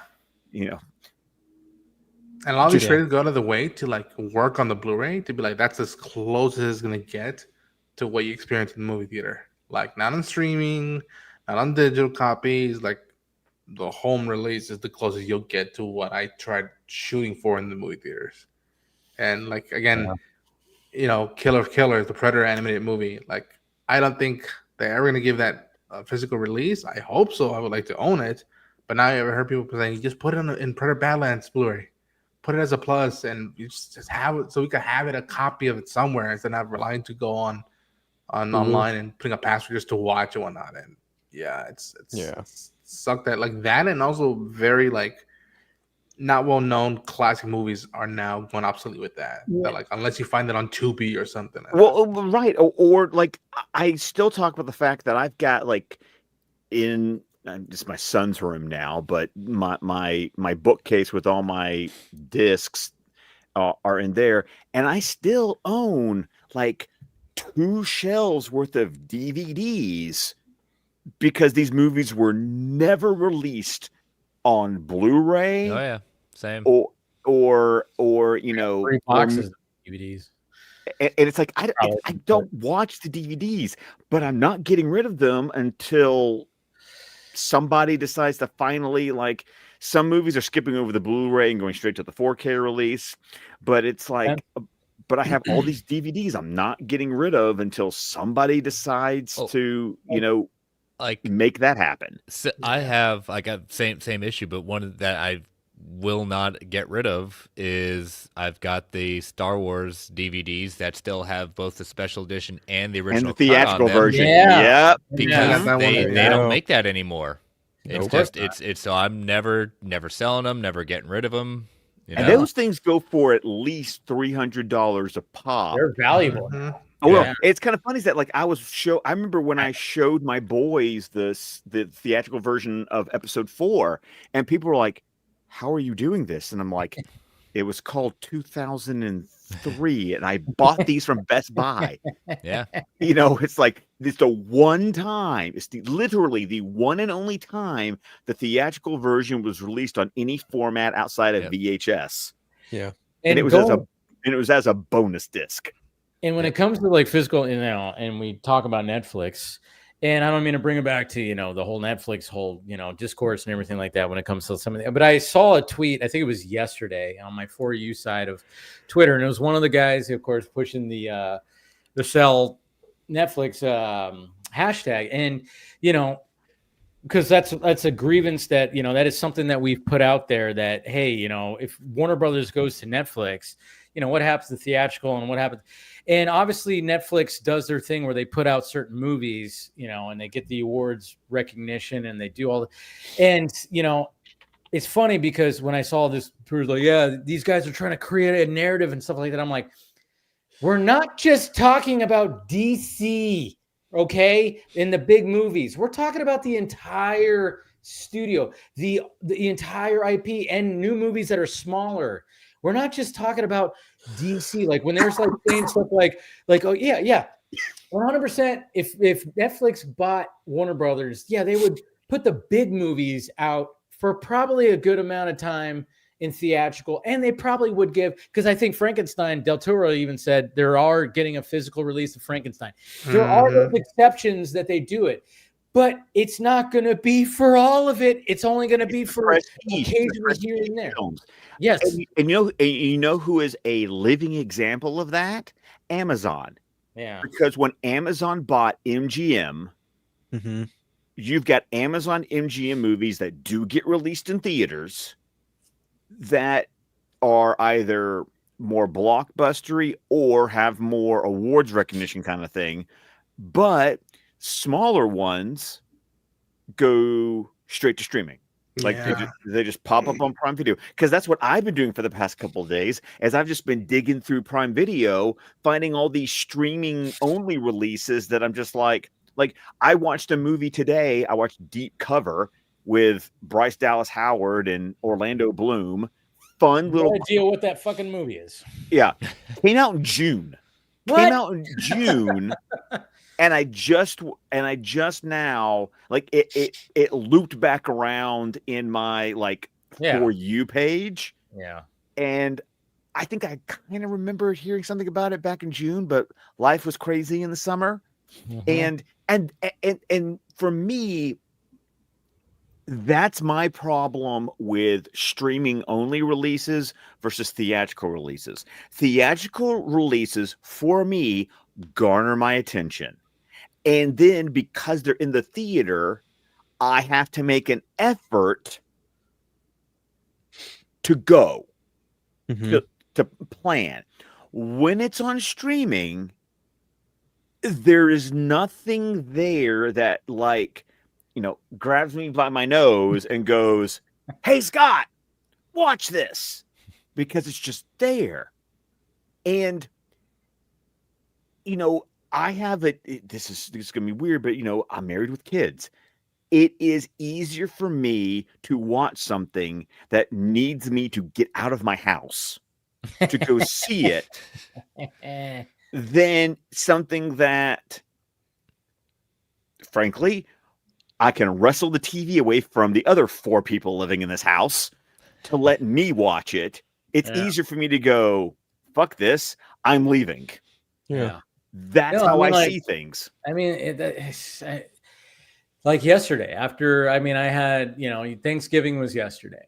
And it was funny too, because again, it was, when you talk to people outside of this whole world, I remember my brother was saying what, the movie theater's open on Thanksgiving? And I was like, it's always been like that. They're open all the time. They're open on Christmas. Yeah, they're open on Christmas. It never closes. He's like, he had no idea. Because I told him, I was like, oh yeah, we're going to go to Mom's for breakfast, and then we're going to go over here to in-laws and with their whole thing. But I didn't want to stay there. I was like, I want to go see a movie. I didn't see a movie last week because I had my uncle in town, and so I didn't get to see a movie. And I was like, all right, I'm either going to see the Netflix movie that was released, because the theater that I go to when I go by myself up the road actually had it, but it wasn't until 7:30. And then Eternity was at 6:10, and I was like, it was like a perfect time where things were winding down, and I kept looking at my watch. I'm like, it's 5:30, it's 5:35, and I'm like, all right, I'm going, and I freaking did, and I'm so glad because, you know, Scott, you saw Eternity. I did.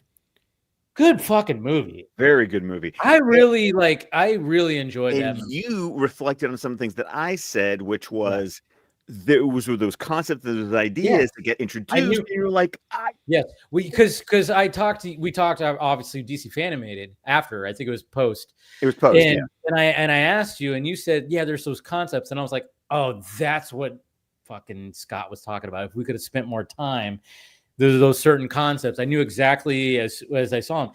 Yeah, I highly suggest. I think we both can highly suggest Eternity. Because it is a recommend type of movie, because it doesn't try to be overly funny.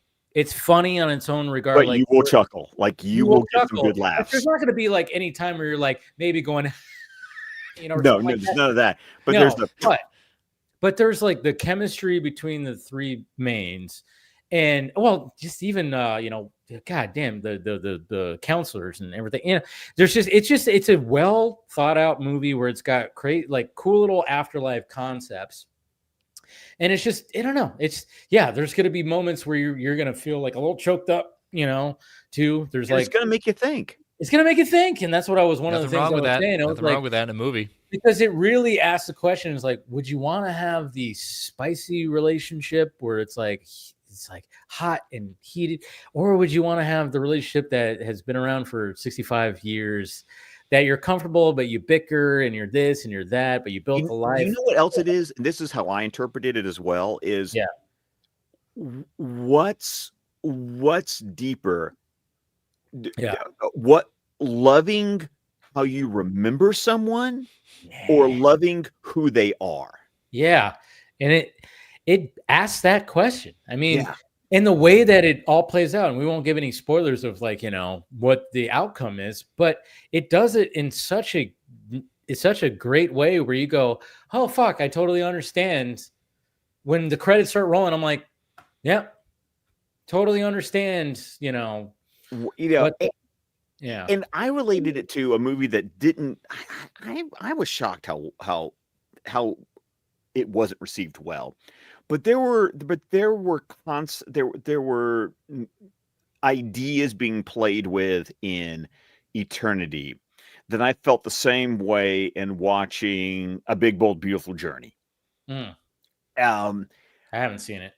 A lot of people didn't, and it got a lot of mixed reviews, and it was weird. Like I wanted to understand the people who weren't enjoying it. Like, what was your beef? Like I was trying to get, but there's also the idea of if you've been in a relationship, and especially if you've been in a long-term relationship, there's an understanding of what love is and how love changes. Like love doesn't stay the same thing in a long-term relationship. It morphs, it changes. You know, y'all become different, but yet you're still together. And Big Bold Beautiful Journey, you know, didn't give you like the candy-coated rom-com answer at the end.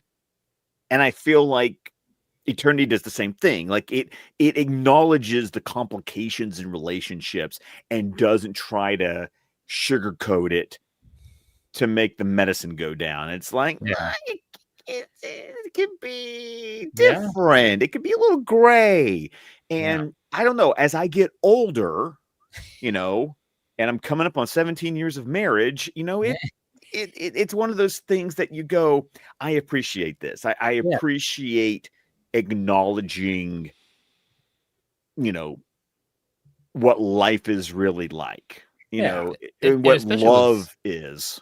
Well, especially with sometimes those movies, like you said, like you can appreciate it and see it and feel seen by it in a good way, but others can look at that saying, "Oh, I don't want to confront that." Yeah. Like that's Yes. and so I remember my dad had gone to see The Breakup with Aniston and Vince Vaughn. And he refused to watch that movie ever again because he said that just brought up, like he said it, he said there were funny parts of it, but it's like this brings up all the worst things of a breakup. Mm-hmm. And when I finally watched it, I said, yeah, I can see that. It's one of those things where, yeah, there's great moments, but it's just like, man, it hits different parts. It's just like, yeah, but that's sometimes people don't want to be confronted with that reality. Yeah, and I think Eternity would resonate with a lot of people. Mm-hmm. Like, I've never, my longest relationship, which was an on again, off again, for a decade, and then the last round was 2 years, and that was the longest I've ever, and I'm 42. I didn't settle down. There was just, and I've seen a lot of divorce. Mm-hmm. I've seen a lot of divorce around me. My dad's been my grandpa. His dad was married 5 times. My dad's been married 3 times. It's like one of those things where it's like you see a lot of it, but then at the same time, it's kind of funny because, I told you, I mentioned last Friday that, I visited my Nana's grave and I visited with my uncle and my dad, their mom. And then of course we go to lunch afterwards and I'm listening to them talk about, guess what? Their wives. And I'm listening to my dad, 3rd wife. And I'm listening to my uncle, who's been married as long as I've been alive. They got married the day I was born. Crazy. 42 years. Yeah. While my mom was, while I was like, I'm coming out, they were getting married. It was crazy. So we always know, I always know how long they've, of course, been. But it's just listening to both where it's like my dad, who's been only married to this new wife 5-6 years, and then my uncle, and it's just like it's like an interesting thing where I'm like just like gauging it, and I'm not saying that it was all bad. It's obviously there's always going to be good stuff with that, but it's just the way it is. The women do that same too. They complain about the husbands and everything, but it was interesting to hear someone who's been with the same person and married the same person for 42 years, as opposed to my dad, who's now on his 3rd, and it was just. And nothing against, like my dad for anything like that, but it was just very interesting. And then different perspectives. It was different perspectives, and they're both happy in their own ways. That's what's good. And I want my dad to be happy. I want my uncle to be happy. And, and then watching this movie, it was kind of like showing, like, again, it was like, it was the heated romance of what could have been to what was established, and then of course she's now got to decide, do I want this or do I want more of this, the thing that I had for 65 years, or do I want a thing that was taken away from me, that was cut short, and that makes it really, that concept in the writing and how everything plays out. I think they really nailed it. I mean, it was a really good movie. Like I was. And by the way, if you're interested, the A24 podcast, the latest episode, are the 2 Afterlife consultants. Oh, so the woman, what's her name? I forgot. Divine Joy Randolph. She was great. That's why I was like, if I go to if the afterlife is that, I want a sassy black woman as my afterlife cancer. She was fantastic. She was great. And then the blonde guy. So it's the 2 of them talking. He's also a comedian kind of actor too. Exactly. Yeah. And so that's why I would thought you might enjoy listening to that episode of the podcast. Yeah, because like I said, this movie, like I was kind of going, I listened to Miles Teller on a podcast, and he was talking about it, and he even explained like, this is different from, and I'm like, yeah, hopefully it's A24, but man, I was like I was engaged the whole time because I was going, and I'm like, who's she gonna choose? And it does that whole thing where you don't know. You're like, oh yeah, she's gonna totally go this way or that way or that, and then you're going. And there's just like things that, and then when it ends, you just go, yeah, okay, yeah. And then you just walk out and you're like, I was satisfied by that. Like I wasn't disappointed because I didn't guess which one she was gonna, you know, choose or whatever the hell. I thought they laid it out pretty perfectly, and there's concepts within that of how she makes her decision that were like just really good. And like I said, the chemistry with the actors were great, and the humor is not forced. It is just, it's subtle. It's subtle, and it's just, it feels organic. It feels earned. like it feels earned. Yes, earned. And yeah, I can't recommend it enough. Like, I'm not a big rom-com guy, and this one was like, yeah, I like this. And see, and I am a big rom-com guy, and I really I dug it. Like, it was, I actually got to see it a day early because I decided after my 2 weeks of overnights that that when I got off work at 7 a.m. on Wednesday, I just wanted to go home and crash. So I saw it on Tuesday just because it's like, nope, I want to move it so that when I hit the Wednesday, I just want to go home and stay there. And, makes sense. But it's a good movie. It's my favorite movie that I saw this week. And my only regret was that Hamnet only opened in select cities this week, and I have to wait until next week to see Hamnet. So, you know, I didn't watch it when it was posted online, the trailer, but I saw the trailer in front of this movie, and I was like, oh, yeah, looks good. It has been winning a lot of audience awards. Like, the audience reception at these different film festivals have been exceptional, apparently. And I know that Amanda Reviews on X she got to see it at TIFF, and she has just been people were gloating about it. Glowing about it since she saw it. Like, which is good to hear. I just felt like it wasn't, this might not be like my bag, but then when I saw the trailer, I was like, oh wow, that looks really fucking good. That looks interesting. Like, yeah, and it looks like it's shot so well. I was once it's closed out, like, I mean, she knows how to shoot a movie, and it's like, you know, coming off the whole. This is her first movie since Eternals, right? Yeah. Or did she have something before that? This is it. But I'm also intrigued by this because she co-wrote the screenplay with the novelist that the book that's being adapted. The novelist co-wrote the screenplay with her. That's cool. I'm very interested in that because I did finish the book, and the trailers already show me how the movie is going to depart in ways from the book. Mainly just that you're going to see a little bit more of Shakespeare in the movie than you got in the book, because the book focuses heavily on Agnes.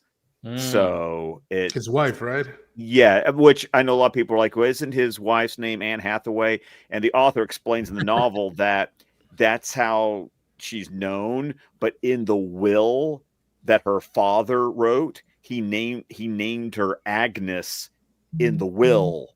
So the author made the choice to call her that. Flip it. Yeah. Yeah. And so it's really intriguing. Anything Shakespeare related, I'm gonna be like, you know, I'm gonna be plugged into because I love me some Shakespeare. So I'm looking forward to that.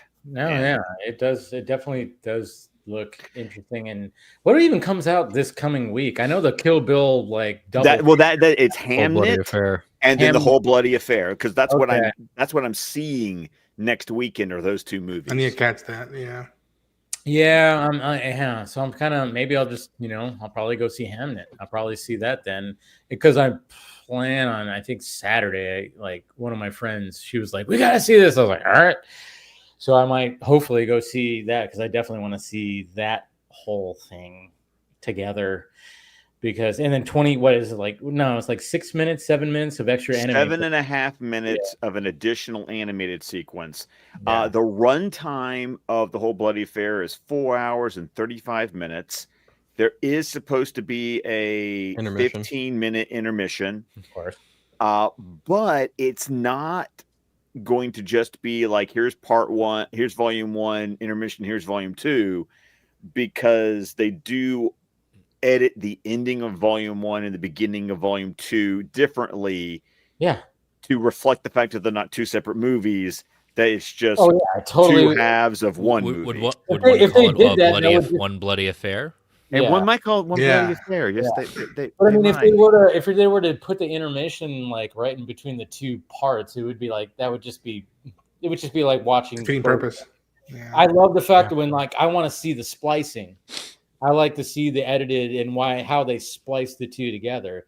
That's what I want to see, you know. Well, it's kind of like with the DC animated films. Like it's been my biggest complaint about something like, say, Dark Knight Returns or Long Halloween was you just felt like, oh, here's part 1 and part 2.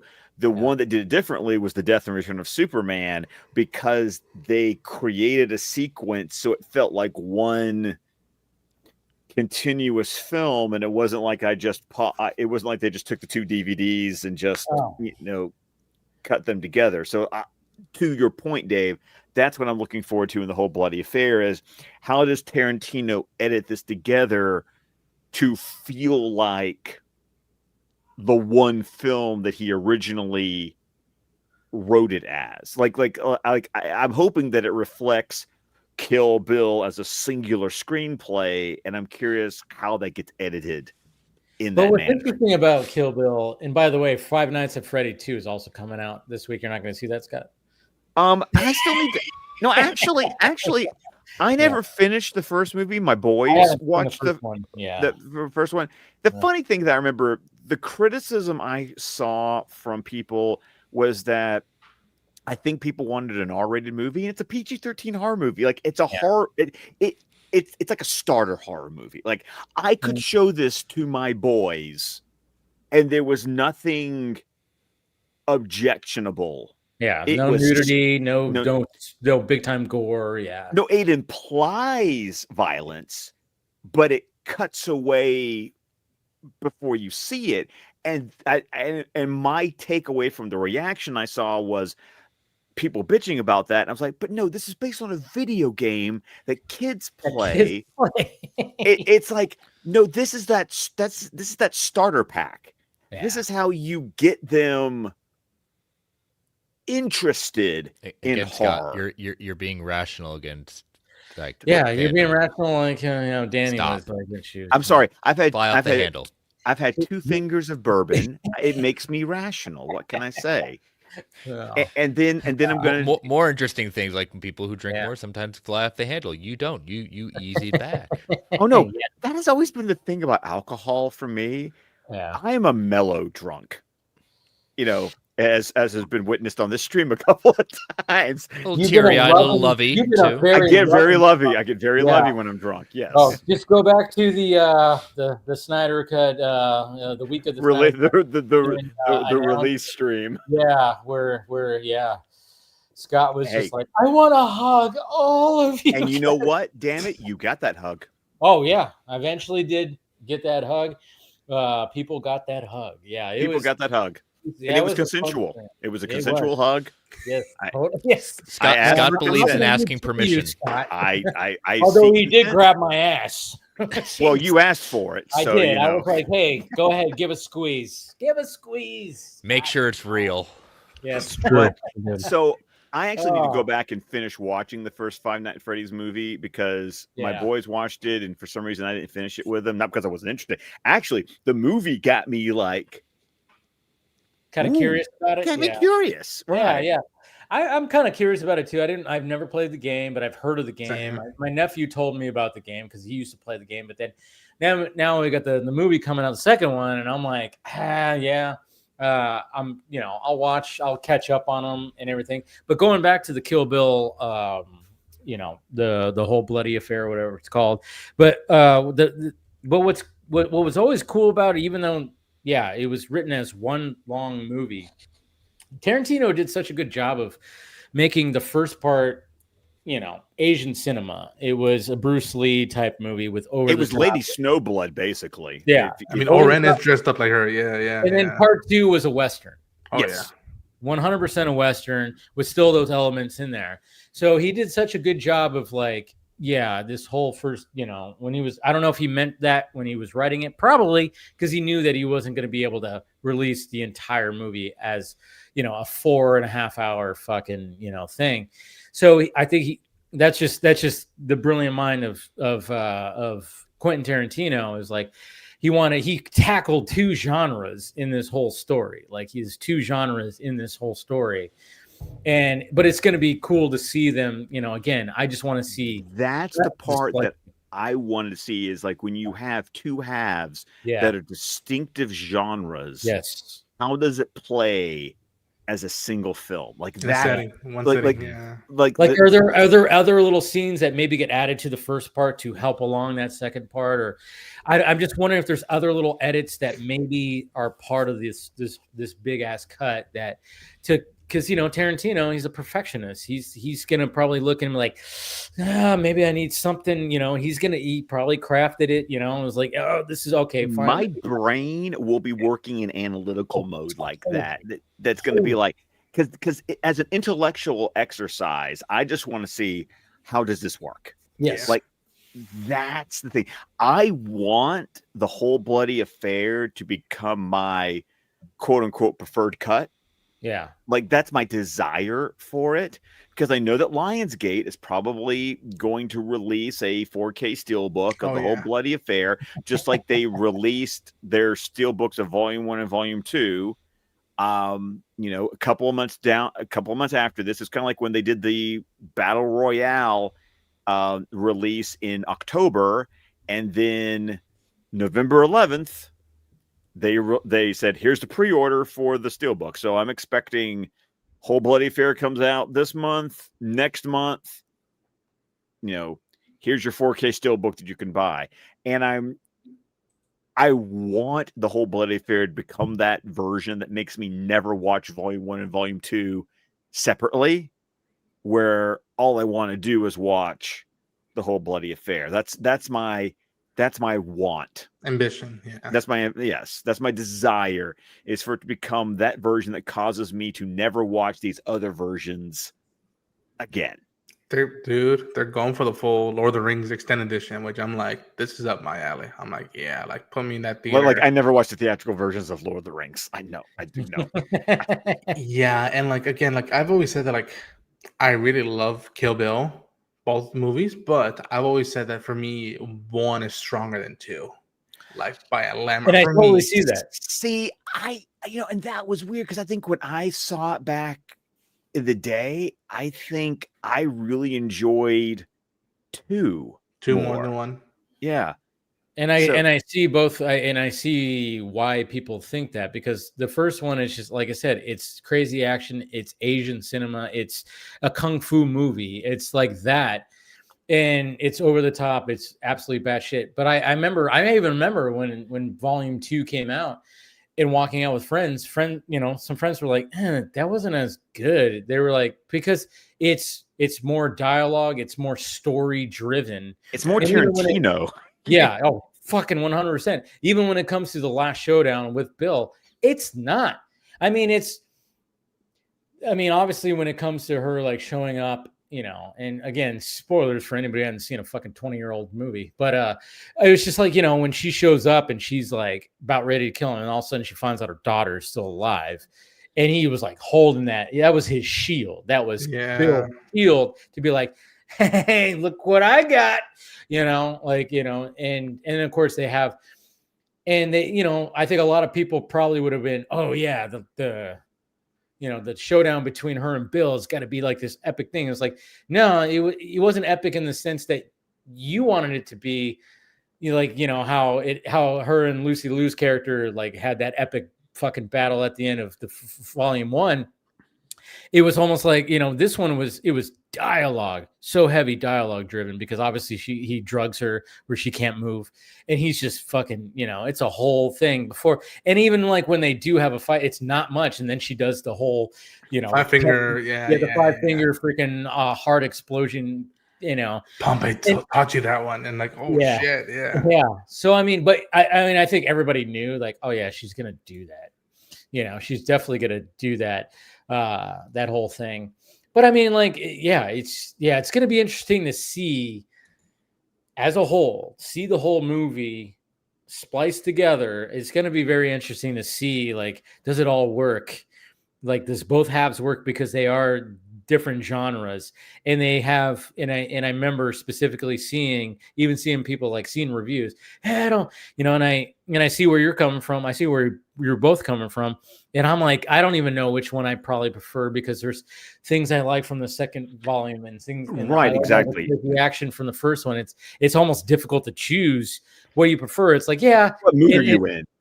Yeah. What mood are you in? Yeah. It's like, do I want to see, just crazy fucking action and heads being sliced off and blood just spraying everywhere and, that whole thing? Or do I want the Western stuff where it's more dialogue driven?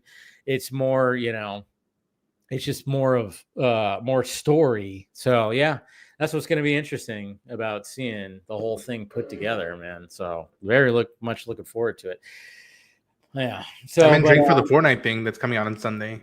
The what? The Fortnite collaboration with Kill Bill. How they did a chapter that wasn't in the movie, but like I'm assuming it was part of the story, and it's just like, that's a marketing moves. Yeah. I can't believe Tarantino did that in the modern era, and I'm like, genius. I'm like, he's interesting when there's things that he hates about the modern era, but then there's things he embraces, which is so interesting. And I'm gonna give it to one of my boys because they play Fortnite and I don't. But I'm gonna get a Fortnite skin because I'm going to see the movie. Like you'll get a Fortnite skin for the I don't remember the character's name. It really has been too long since I've seen Kill Bill. Or the one in the movie. It's basically the Japanese schoolgirl. Oh, yes. Go. Yeah. Yeah, that's the Fortnite skin. Hi, with the ball. Yeah. With the whatever you call that weapon. I don't know what you call it. Ball of death. That character was like, she was like cute, but then when she was not smiling, she had the oh fuck face, like holy shit, like I'm gonna fuck you up. She had the bangs and the schoolgirl outfit. It was almost like it was like, what the fuck? Like I said, when she shows up to fight her and she's just like, hi, and then she just turns to, oh, I'm in evil bitch mode, and I'm like, Jesus Christ. I mean, she was just so ruthless. Like, anyways, but what was I going to say? Oh yeah, Fortnite. Yeah, Fortnite's been. They even have they have Leo DiCaprio's character from One Battle After Another that's showing. They have everybody in that game. Everybody's being in Fortnite, you know what I love about Tarantino is like when they had like a little premiere thing when it came to that, and they had him posing in front of, like, they had like a little cutout where it had the pussy wagon. Yeah. What I love about Tarantino is like, he's not a good looking dude. He tries to pose and be like, hey, I'm good looking. Yeah. I mean, it just goes back to the photo shoot with him, with literally Leonardo DiCaprio and Brad Pitt. And they're all posing like in the car and stuff like that. I don't know how many times sometimes I'll see that show up on my For You side. I'm like, the people are like, why is Tarantino trying to look good like with these guys? But I'm like, that's Tarantino. He's you know what? He's trying his best. He also went off this week in trying to say that the writer of Battle Royale should have sued Suzanne Collins. And I'm just like, because of the Hunger Games. Yeah. I'm just like, shut up. You got that shit. You remember people got on you for Reservoir Dogs and you ripping off a Japanese movie. You guys remember that? Like, Reservoir Dogs was like apparently there was a Japanese movie or some like Asian movie. Yeah, it's a Korean movie, I think, or something like that. I knew it was like, but that had a very similar concept, and it's like, because he even had to come out and say, do the classic deflect and say it's an homage. Like that's like the ultimate, like, cheat code is saying I'm doing an homage. Yeah, that's when he throws those jabs. I'm just like, come on, Uncle Quentin. Like there's shots in Django. They're from classic movies and whatnot. Like some of the clothing is from a classic movie. And just like, I said, go back. I saw Kill Bill, and then this summer for the Criterion sale, I got the Lady Snowblood collection. The song from Lady Snowblood is what plays Flower of Carnage. That plays it in credits. The final battle between the bride and Lucy Liu is literally in the same setting as the final battle in the first Lady Snowblood movie. Her costume, she looks like Lucy Michael Liu Kaji. looks like her. Yes. Yeah. So just like Quentin, just yeah. No, but it's okay, dude. It's Quentin Tarantino. He could do it. Nobody else could do it. I'm just like, come on, man. Well, and then also, and a point that I saw on the internet that I agreed with is that, listen, I've read Battle Royale, the novel, and I've seen Battle Royale, the movie, and I have read all the Hunger Games books, and I've seen the Hunger Games movies. You can't just say that the Japanese writer should have sued Suzanne Collins because she took the concept of, let's put people in arena because of some government and then have them killing each other. I'm sorry. That's sci-fi. It's a trope that's used so many different times. It's a trope. And when you read the Hunger Games and you watch and or read Battle Royale, Suzanne Collins did enough to create a completely different kind of world and structure. Like there is so much that she created in those novels. You can't just call it, quote, a ripoff. And I joked, I'm gonna go old school here, Running Man. Yeah. Running Man. Even before then, I would say Richard Connell would like to have a word with all of you. And that goes back to your high school English class if you ever had to read The Most Dangerous Game. Yeah, and it's again. I'm just reading this book for the first time. The Sunrise of the Reaping, which I haven't read yet, so no spoilers. So. People say it's sad, man. I'm three chapters in. I'm like, I expect it to be awful. I expect it because it's Haymitch's Hunger Games. Like, yes, you see how fucked up Haymitch is. Yeah, in the original trilogy, and this book is because the original trilogy never tells you. They don't go into details. What went down with Haymitch. Yeah. And so Sunrise of the Reaping is supposed to be the one that goes, well, let me tell you a story. You really want to know? Yeah. If you really want to know what fucked him up royally. Be careful what you ask for. I know. You're just going to get it.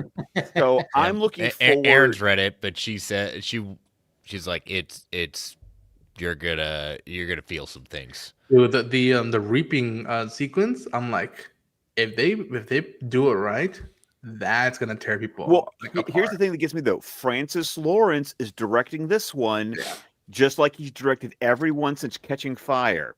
Yeah, and that man knows how to like.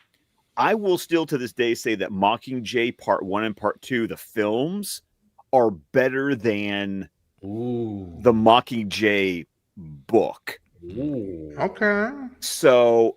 Because the Mockingjay book was actually one of those that like it drags in the middle for me, and the way they did the movies and broke them up, it kind of kept it the pulse running. Yeah, exactly.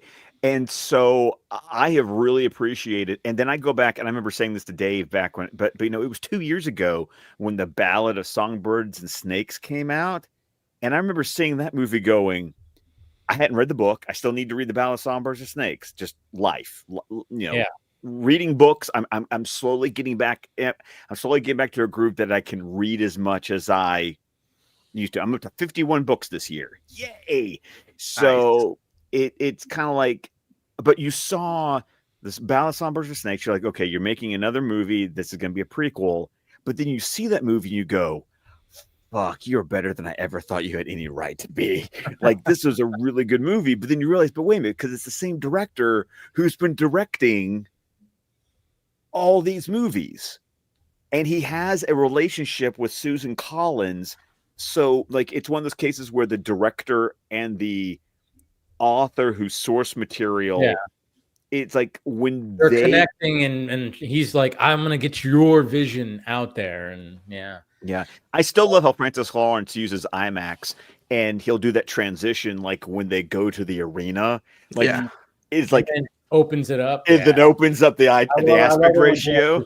That shit. It was the trailer. The trailer was what sold me for Sunrise. I was just like, all right. I remember selling this book when it came out, and I was like, all right, I'll get into it. And then I saw the trailer. I'm like, fuck, I gotta read the book. Well, especially like how it's like not only just the aspect kind of opening up. I was like, when I showed it to Erin, I was like, this just got the 70s kind of vibe to it. Yeah.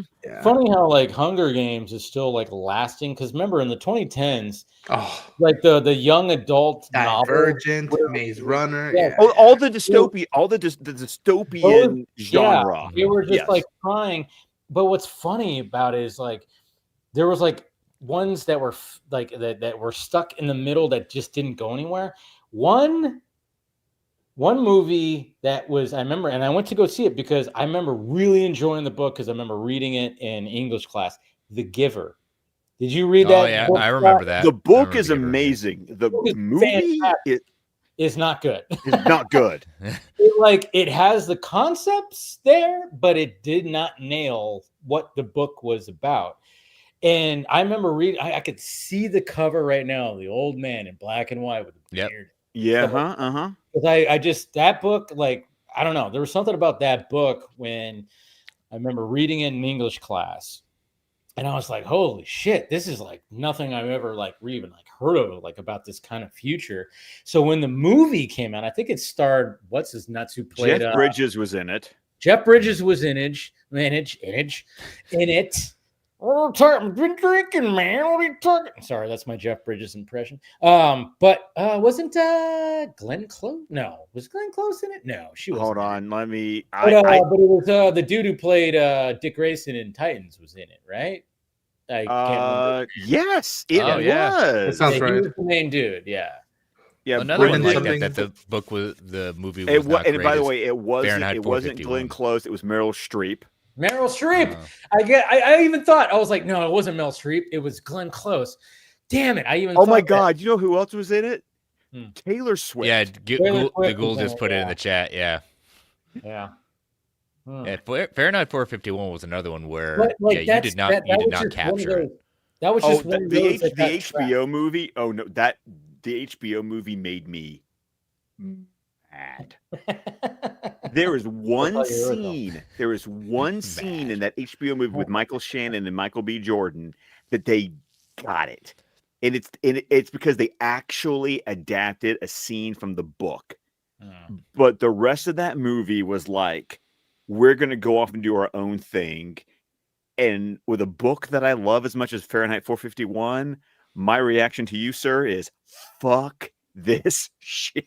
I wanted to see that movie, but I never got around to it. The book, I remember the book's results were rising up, and I was like, I had never heard of the book, and I'm like, and I heard the hoopla. I was like, okay, I think I might give it a try. And then that show or movie came out, and it was like, it was just like, all right, I guess not. Like the momentum died down for it, I guess, for an adaptation. It's just like, God. Well, because it just, I've Ron, you don't know this story. I've told some people this before, but I read the book in the 6th grade because my librarian, it was available at the Scholastic Book Fair. And my librarian handed it to me as a 6th grader and said, I think you're going to love this. And I read it and I loved it. And then I learned why I think Mrs. Spiegel, she's passed away since. I love Mrs. Spiegel. That same year, Ray Bradbury visited Birmingham for a writers' conference, and she took me to this writers' conference, and I got to meet Ray Bradbury. Very cool. And had a copy of the Martian Chronicle. I still have it, a copy of the Martian Chronicles autographed. I would have a copy of Fahrenheit 451 autographed, but by the time I got around, too many people have been bringing too many books, and they said, one book. And I was like, okay, I only have 2, but no, okay. But I think she recommended Fahrenheit 451 to me. One, because she knew what a reader I was, and she knew that I could handle the book. But then I think it was also kind of like a secret plan to get me excited about the idea of going to this writers' conference to meet Ray Bradbury, because, this is like in 1993. So literally my parents dropped me off at the school parking lot and I rode with her to the school. The conference was like, imagine that happening today. But my parents dropping me off with the middle school. Grooming. She's grooming. But dropping me off with the middle school librarian so she could take me to this conference. And he was a grumpy old grandfather, and I loved it. He was, and when I say grumpy old grandfather, it's like in that charming, endearing way of being like old and grumpy and being like, I've seen things. And but Ronan, if you've never read the book, it's a quick read. It's a short book, actually. Yeah. This might intrigue you. A lot of people say it's a book about censorship, and it's not. Even Ray Bradbury has said the point of the book was not censorship. And the one scene they get right in the HBO movie is the scene in the book where they explain how the world got to the point where firemen's jobs was to burn books. And I don't think enough people pay attention to that scene to realize how the world gets to that point. And it's not about government censorship. It's actually reversed. And I think that there's a different point. Like, he talks about drugs and the wall, like a TV screen. He predicted a TV screen that was the wall of your room in the 50s. And so, once again, science fiction that goes, we kind of didn't listen to the point they were trying to make. So give it a read. And I'd be very interested for you to get to that scene between the chief and Montauk and to understand why the book burning is actually happening, because I don't think people actually read the book and pay attention to the warning of how we get there. Okay. I'll add it to the list. Add it to the list. Steve Rogers it, yeah. Add it to the list. That's fair. That's usually what that's Chris's like go-to gift for me is the you did it to me the other day when I gave you a recommendation. I did, and I did intentionally to you because you always give it because I feel like it's your gift, and so I just wanted to give it back to you. Yeah. Oh man, but changing kind of like subjects here. I mean, we got CCXP next week, which is going to be interesting. Oh, is it next week? Yeah. Mm-hmm. Okay. Next week.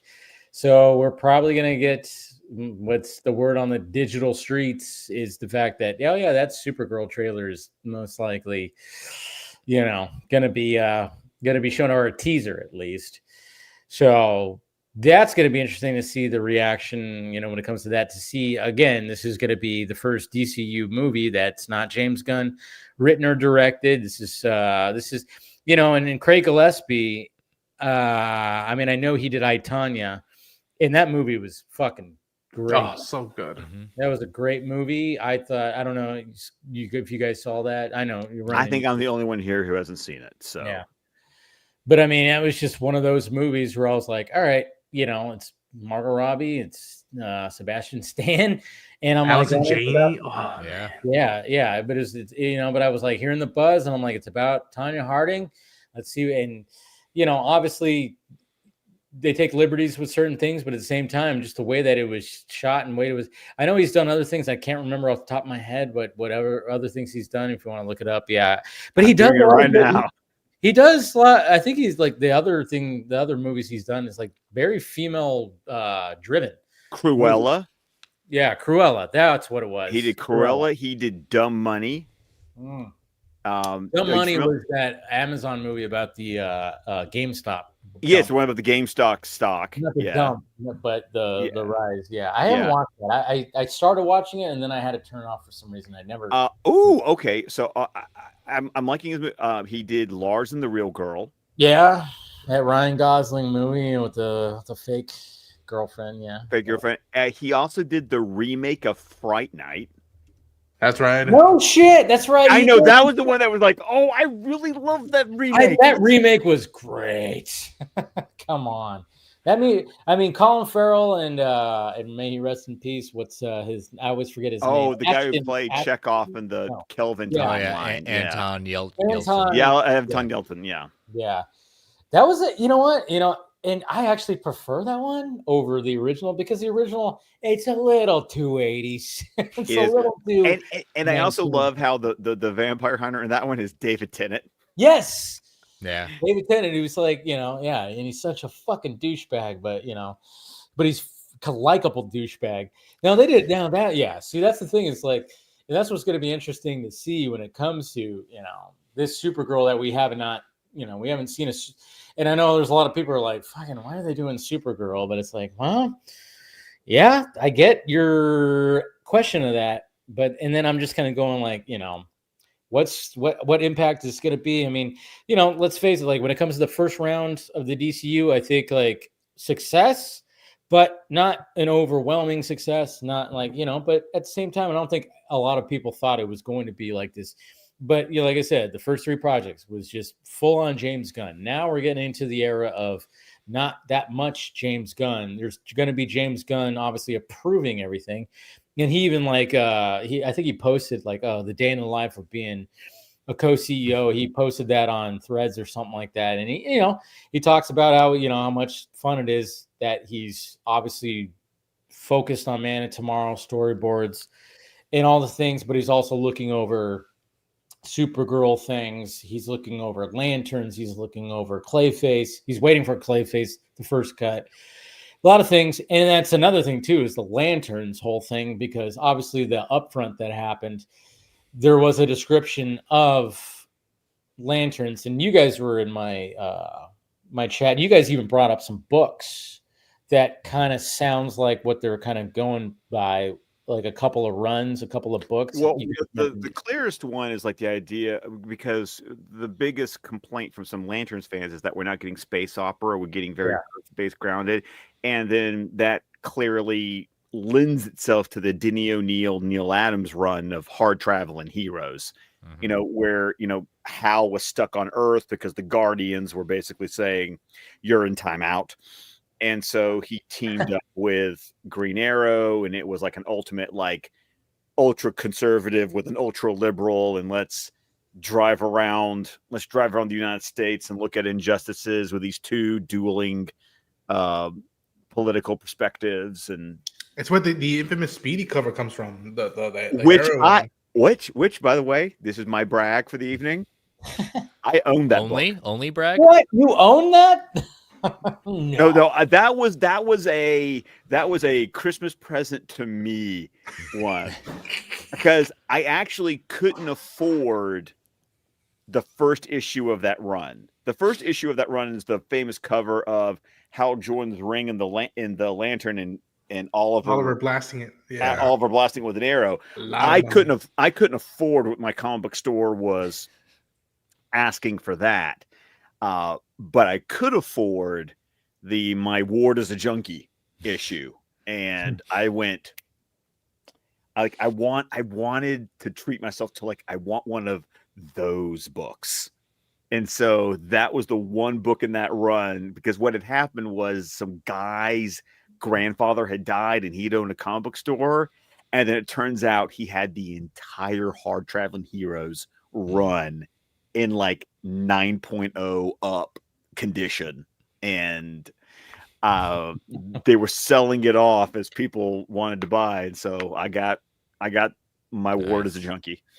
That's awesome. Yeah, I thought of that when they were saying, they're gonna travel, it's an Earth base. I'm like, that would be sweet. Like, that would feel earnest and perspective.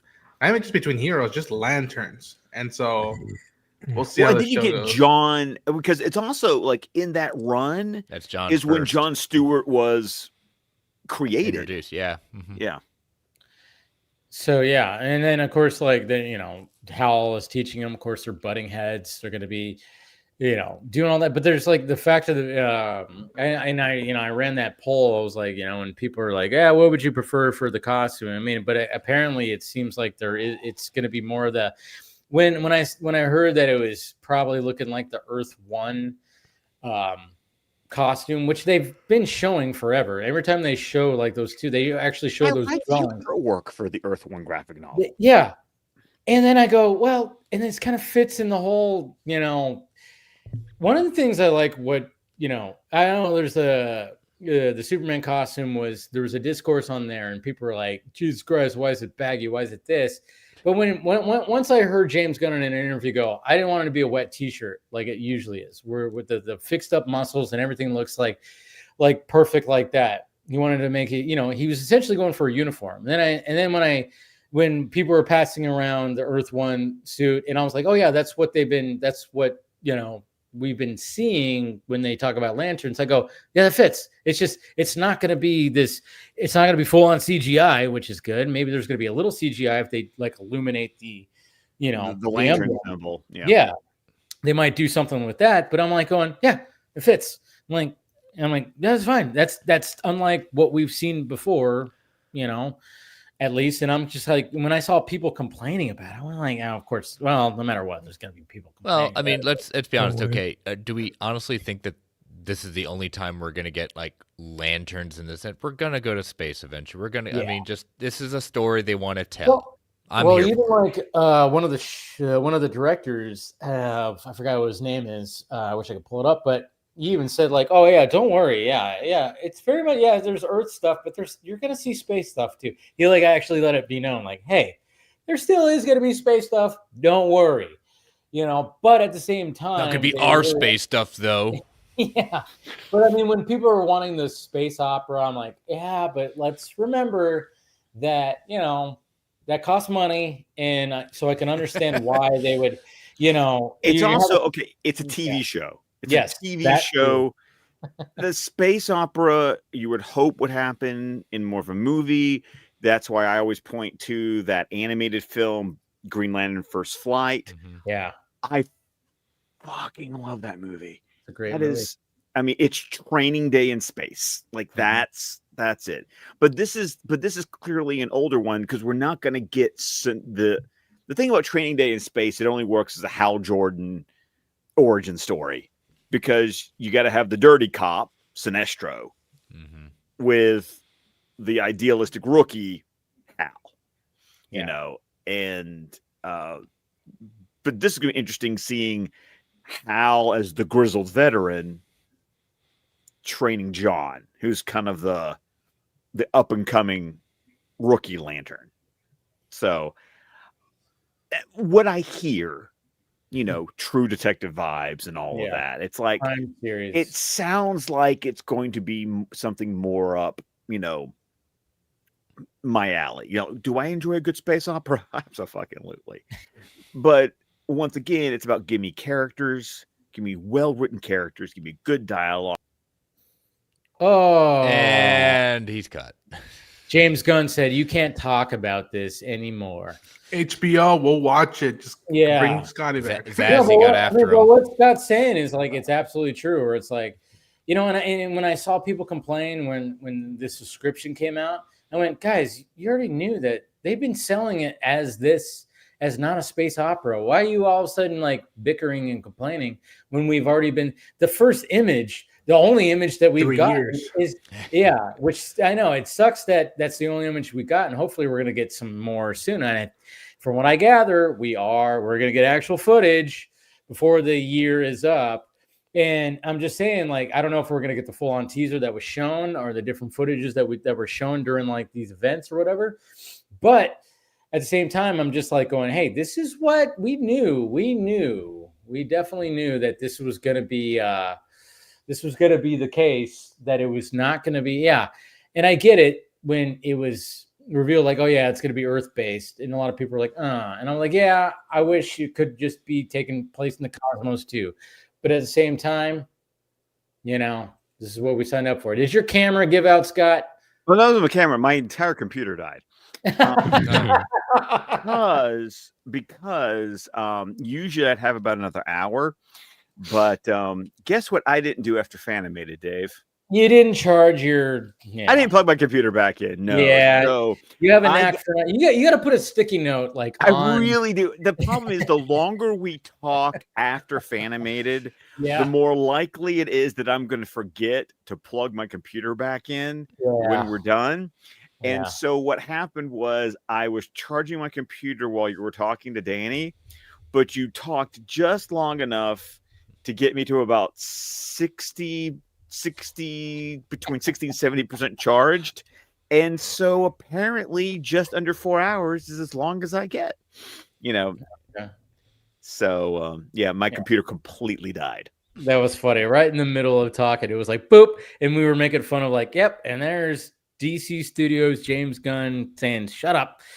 Well, he already doesn't like the fact that I've already said on the stream that I'm ready for Supergirl and Lanterns because I need my DCU projects that aren't James Gunn projects. That's the biggest thing, and I think he's ready for it. The dude's been fucking working overtime. Well, the guy is also, from what I've seen. Look, granted, I'm not like I said, I'm not plugged in as much because I don't have to be. So since I don't have to be, I choose not to be. But it also seems like he's taken a step back from his online presence, which has been a little refreshing. Yep. So I'm hoping that gets reflected. I have started reading Woman of Tomorrow. So I need to make sure that I finish that because thankfully it's like I can borrow it for free on Comixology Unlimited. So I need to finish. I need to finish reading that book. The art in that book is just beautiful. So you should highly read Helen of Wyndham. Same team. Okay, Helen of Windhorn. Same team. Yeah, and if we get that Supergirl teaser or trailer, what the hell, we definitely got to get Rebecca back on here. Rebecca Johnson. That's right. She's the one that Supergirl Radio. Absolutely. Supergirl Radio. Like, she kind of, she's doing her own thing. And, I think she wasn't too into like what James Gunn was doing. So that would be an understatement, but okay. Yeah. She definitely did not like a lot of that. But, it's going to be interesting to get her take. And it would be interesting to get also, hopefully we can get Danny back too, if it happens too, because one of her popular videos that she had. She's a Supergirl. She has a Supergirl video. She has a Supergirl and talking about that whole storyline. I think let me see, what was it called? Because it was like one of her most popular videos. God, it's not showing up right here. I thought it was showing up on the main page, but it probably just moved because it was because they do that for you thing. But no, she had. I remember one of her most popular videos was talking about that storyline as well. So, So if it does happen, I want to, and I think it is going to happen. We definitely want to get those two back on, which means I have to, because I told Rebecca the next time you come on here, I'm going to have that Supergirl Woman of Tomorrow book fully read, and I haven't fully read it yet. What? I know. I'm so bad at that. I know. You're so bad at reading. I'm bad at reading because I'm good at reading. I'm not good at reading books and comic books. Sometimes. But Dave. Yes. You read Dune. I did. That's an achievement. That was an accomplishment, to be honest, because that fucking thing is huge, and I know. And it's dense. It's funny because even the book that I got with Phil, that the Batman follow-up, I still haven't cracked that one open yet. God damn it. Resurrection. Yeah. I got to still crack that one open too, but it's just I don't know. Sometimes I need I need probably this weekend sometime. I just need I'm going to crack open Woman of Tomorrow. I can obviously read it cover to cover in one shot because, it's not like it's not a giant. You'll just get lost in the art. Yeah, the art's so. The colors are amazing. I've skimmed through and seen the panels. They're fucking beautiful. Mm-hmm. And if Craig Gillespie and his cinematographer can match someone, and that's what's going to make Supergirl unique, and that's what could essentially put butts in the seats. And this is why I'm loving this 2026 of the DCU because, again, it's not a James Gunn year. It's going to be different directors, and it's going to be unique voices. All three projects are unique voices and different characters And it's going to be, and I think it's going to progress. I'm hoping it's going to progress the DCU and DC Studios and be like, okay, yeah, they're really, as the kids say, they're really cooking something here.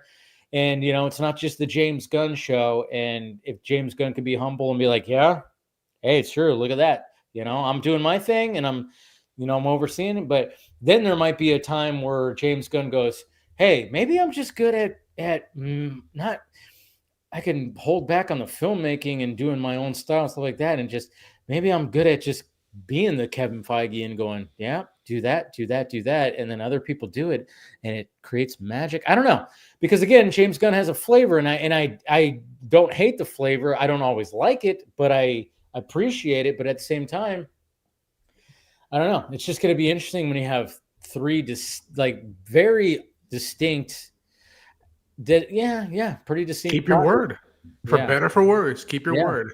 Yeah. Everybody who wants to do a DC film, they're going to be able to do it through their lens and their expression. And people may not like it, but guess what? DC has always been throwing different types of vibes, and not everybody's liked every single DC book. And that's not a new concept. Yeah, and I think that's one of the things that Gunn learned I think Gunn put a lot of pressure on himself to start the thing. So that's why it was the Gunn show. It was the full-on Gunn show. And, it was successful. I think all three projects were successful enough to warrant more. But now but then it was like, all right, he needed to start off the thing and go full force. Now he could take a step back and be like, here are other things before we get to 2027, where I come back with a new Superman movie. And then, we get Matt Reeves back. I think it was just mainly that. And I think, for the 100, I'm hoping Phil likes these projects. Sorry, Phil. I know you got to go. Yeah, you're tired. Listen, man, I just want good, well-written stories about some of these characters. It's something James Gunn hasn't quite cracked for me. So, yeah. But, you like Creature Commandos, That was, that's the best thing he's probably ever written, in my opinion. So, at least you have that. But, we'll start wrapping this up right now. I know Phil and Chris said you had to go, and we're going on the 4-hour mark. I got that tryptophan seeping in my bloodstream too, where I'm feeling. Even though I got to sleep in and everything like that, I still ate a lot of food before I started this stream. So and I might have to take a little bite of the dessert that got sent home with me. But I'm I don't know if I should. I probably shouldn't. Dude, treat yourself. Ow! Do it so we can go wild. I mean, why say no? Why say no when saying yes feels so good? I know. What is that from? What is that line from, Chris? God, I could see it too. It came to me, but I can't remember it. This is where you would be humbled on the trivia, Chris. Exactly. Like what? Why say no when yes feels so good? What the fuck is that from? Tommy Boy. Tommy Boy. Yeah, right. Yeah, there you go. Yep. Jesus, that's when his dad says that to Brian Dennehy. Yes. God, that's so funny because you knew that line, but you totally didn't know where it was from. It was just chambered into your brain right there. And then I was going, I know what that line is. And then there's Phil for the save. Yeah, love that shit. Anyways, all right, let's go around the horn. We'll start with you, Chris. Promote what you got to promote.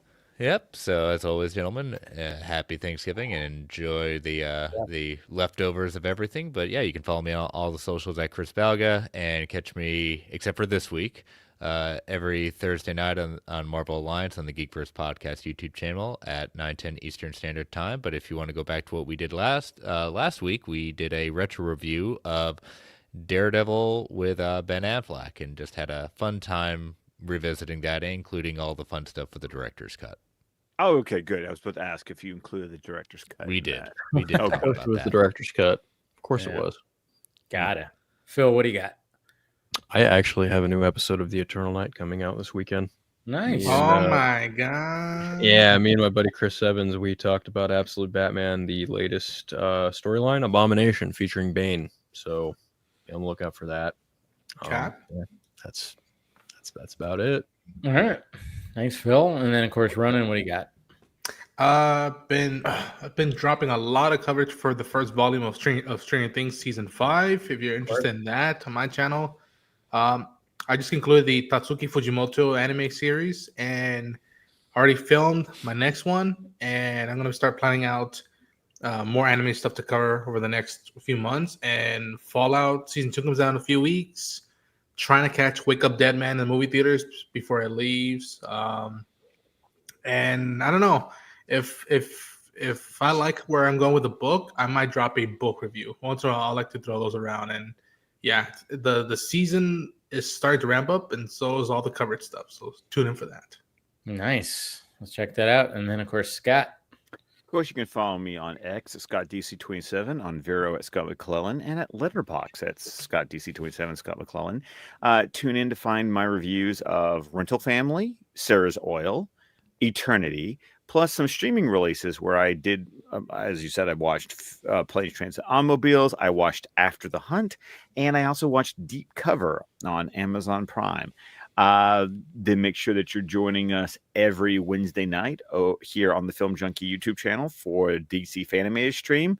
This past Wednesday, we finished the final episode of Superman the Animated Series. So second series we can notch into our belt to say that we have talked about the entire series. So make sure you tune in next week as we pick back up with the second season of Batman Beyond. There it is. Yeah. It was, it was hard to say goodbye to another series, but there it was. And another actor, because that was the end of Tim Daly. Because Tim Daly will no longer be the voice of Superman in our discussions. So God. I know. I totally didn't even think about that until you said it, and I'm like, God damn it! I love Tim Daly as Superman. But anyways, thank you guys, and everybody's watching. Happy Thanksgiving weekend. Hopefully, you guys have a good one. And like I said, I probably got round 3 tomorrow. I gotta confirm with my dad, and I'm just like, Jesus Christ! But hey, it's fun. It's great. It's free food. But yeah, we'll see what happens next week. And of course, thank you to Danielle, Danny, and please subscribe to her channel. She is fantastic, comics and ... or comics and everything. So check that out. And yeah, thank you, of course, Chris. Thank you, Phil. Thank you, Ronan. Thank you, Scott. We will talk to you guys later.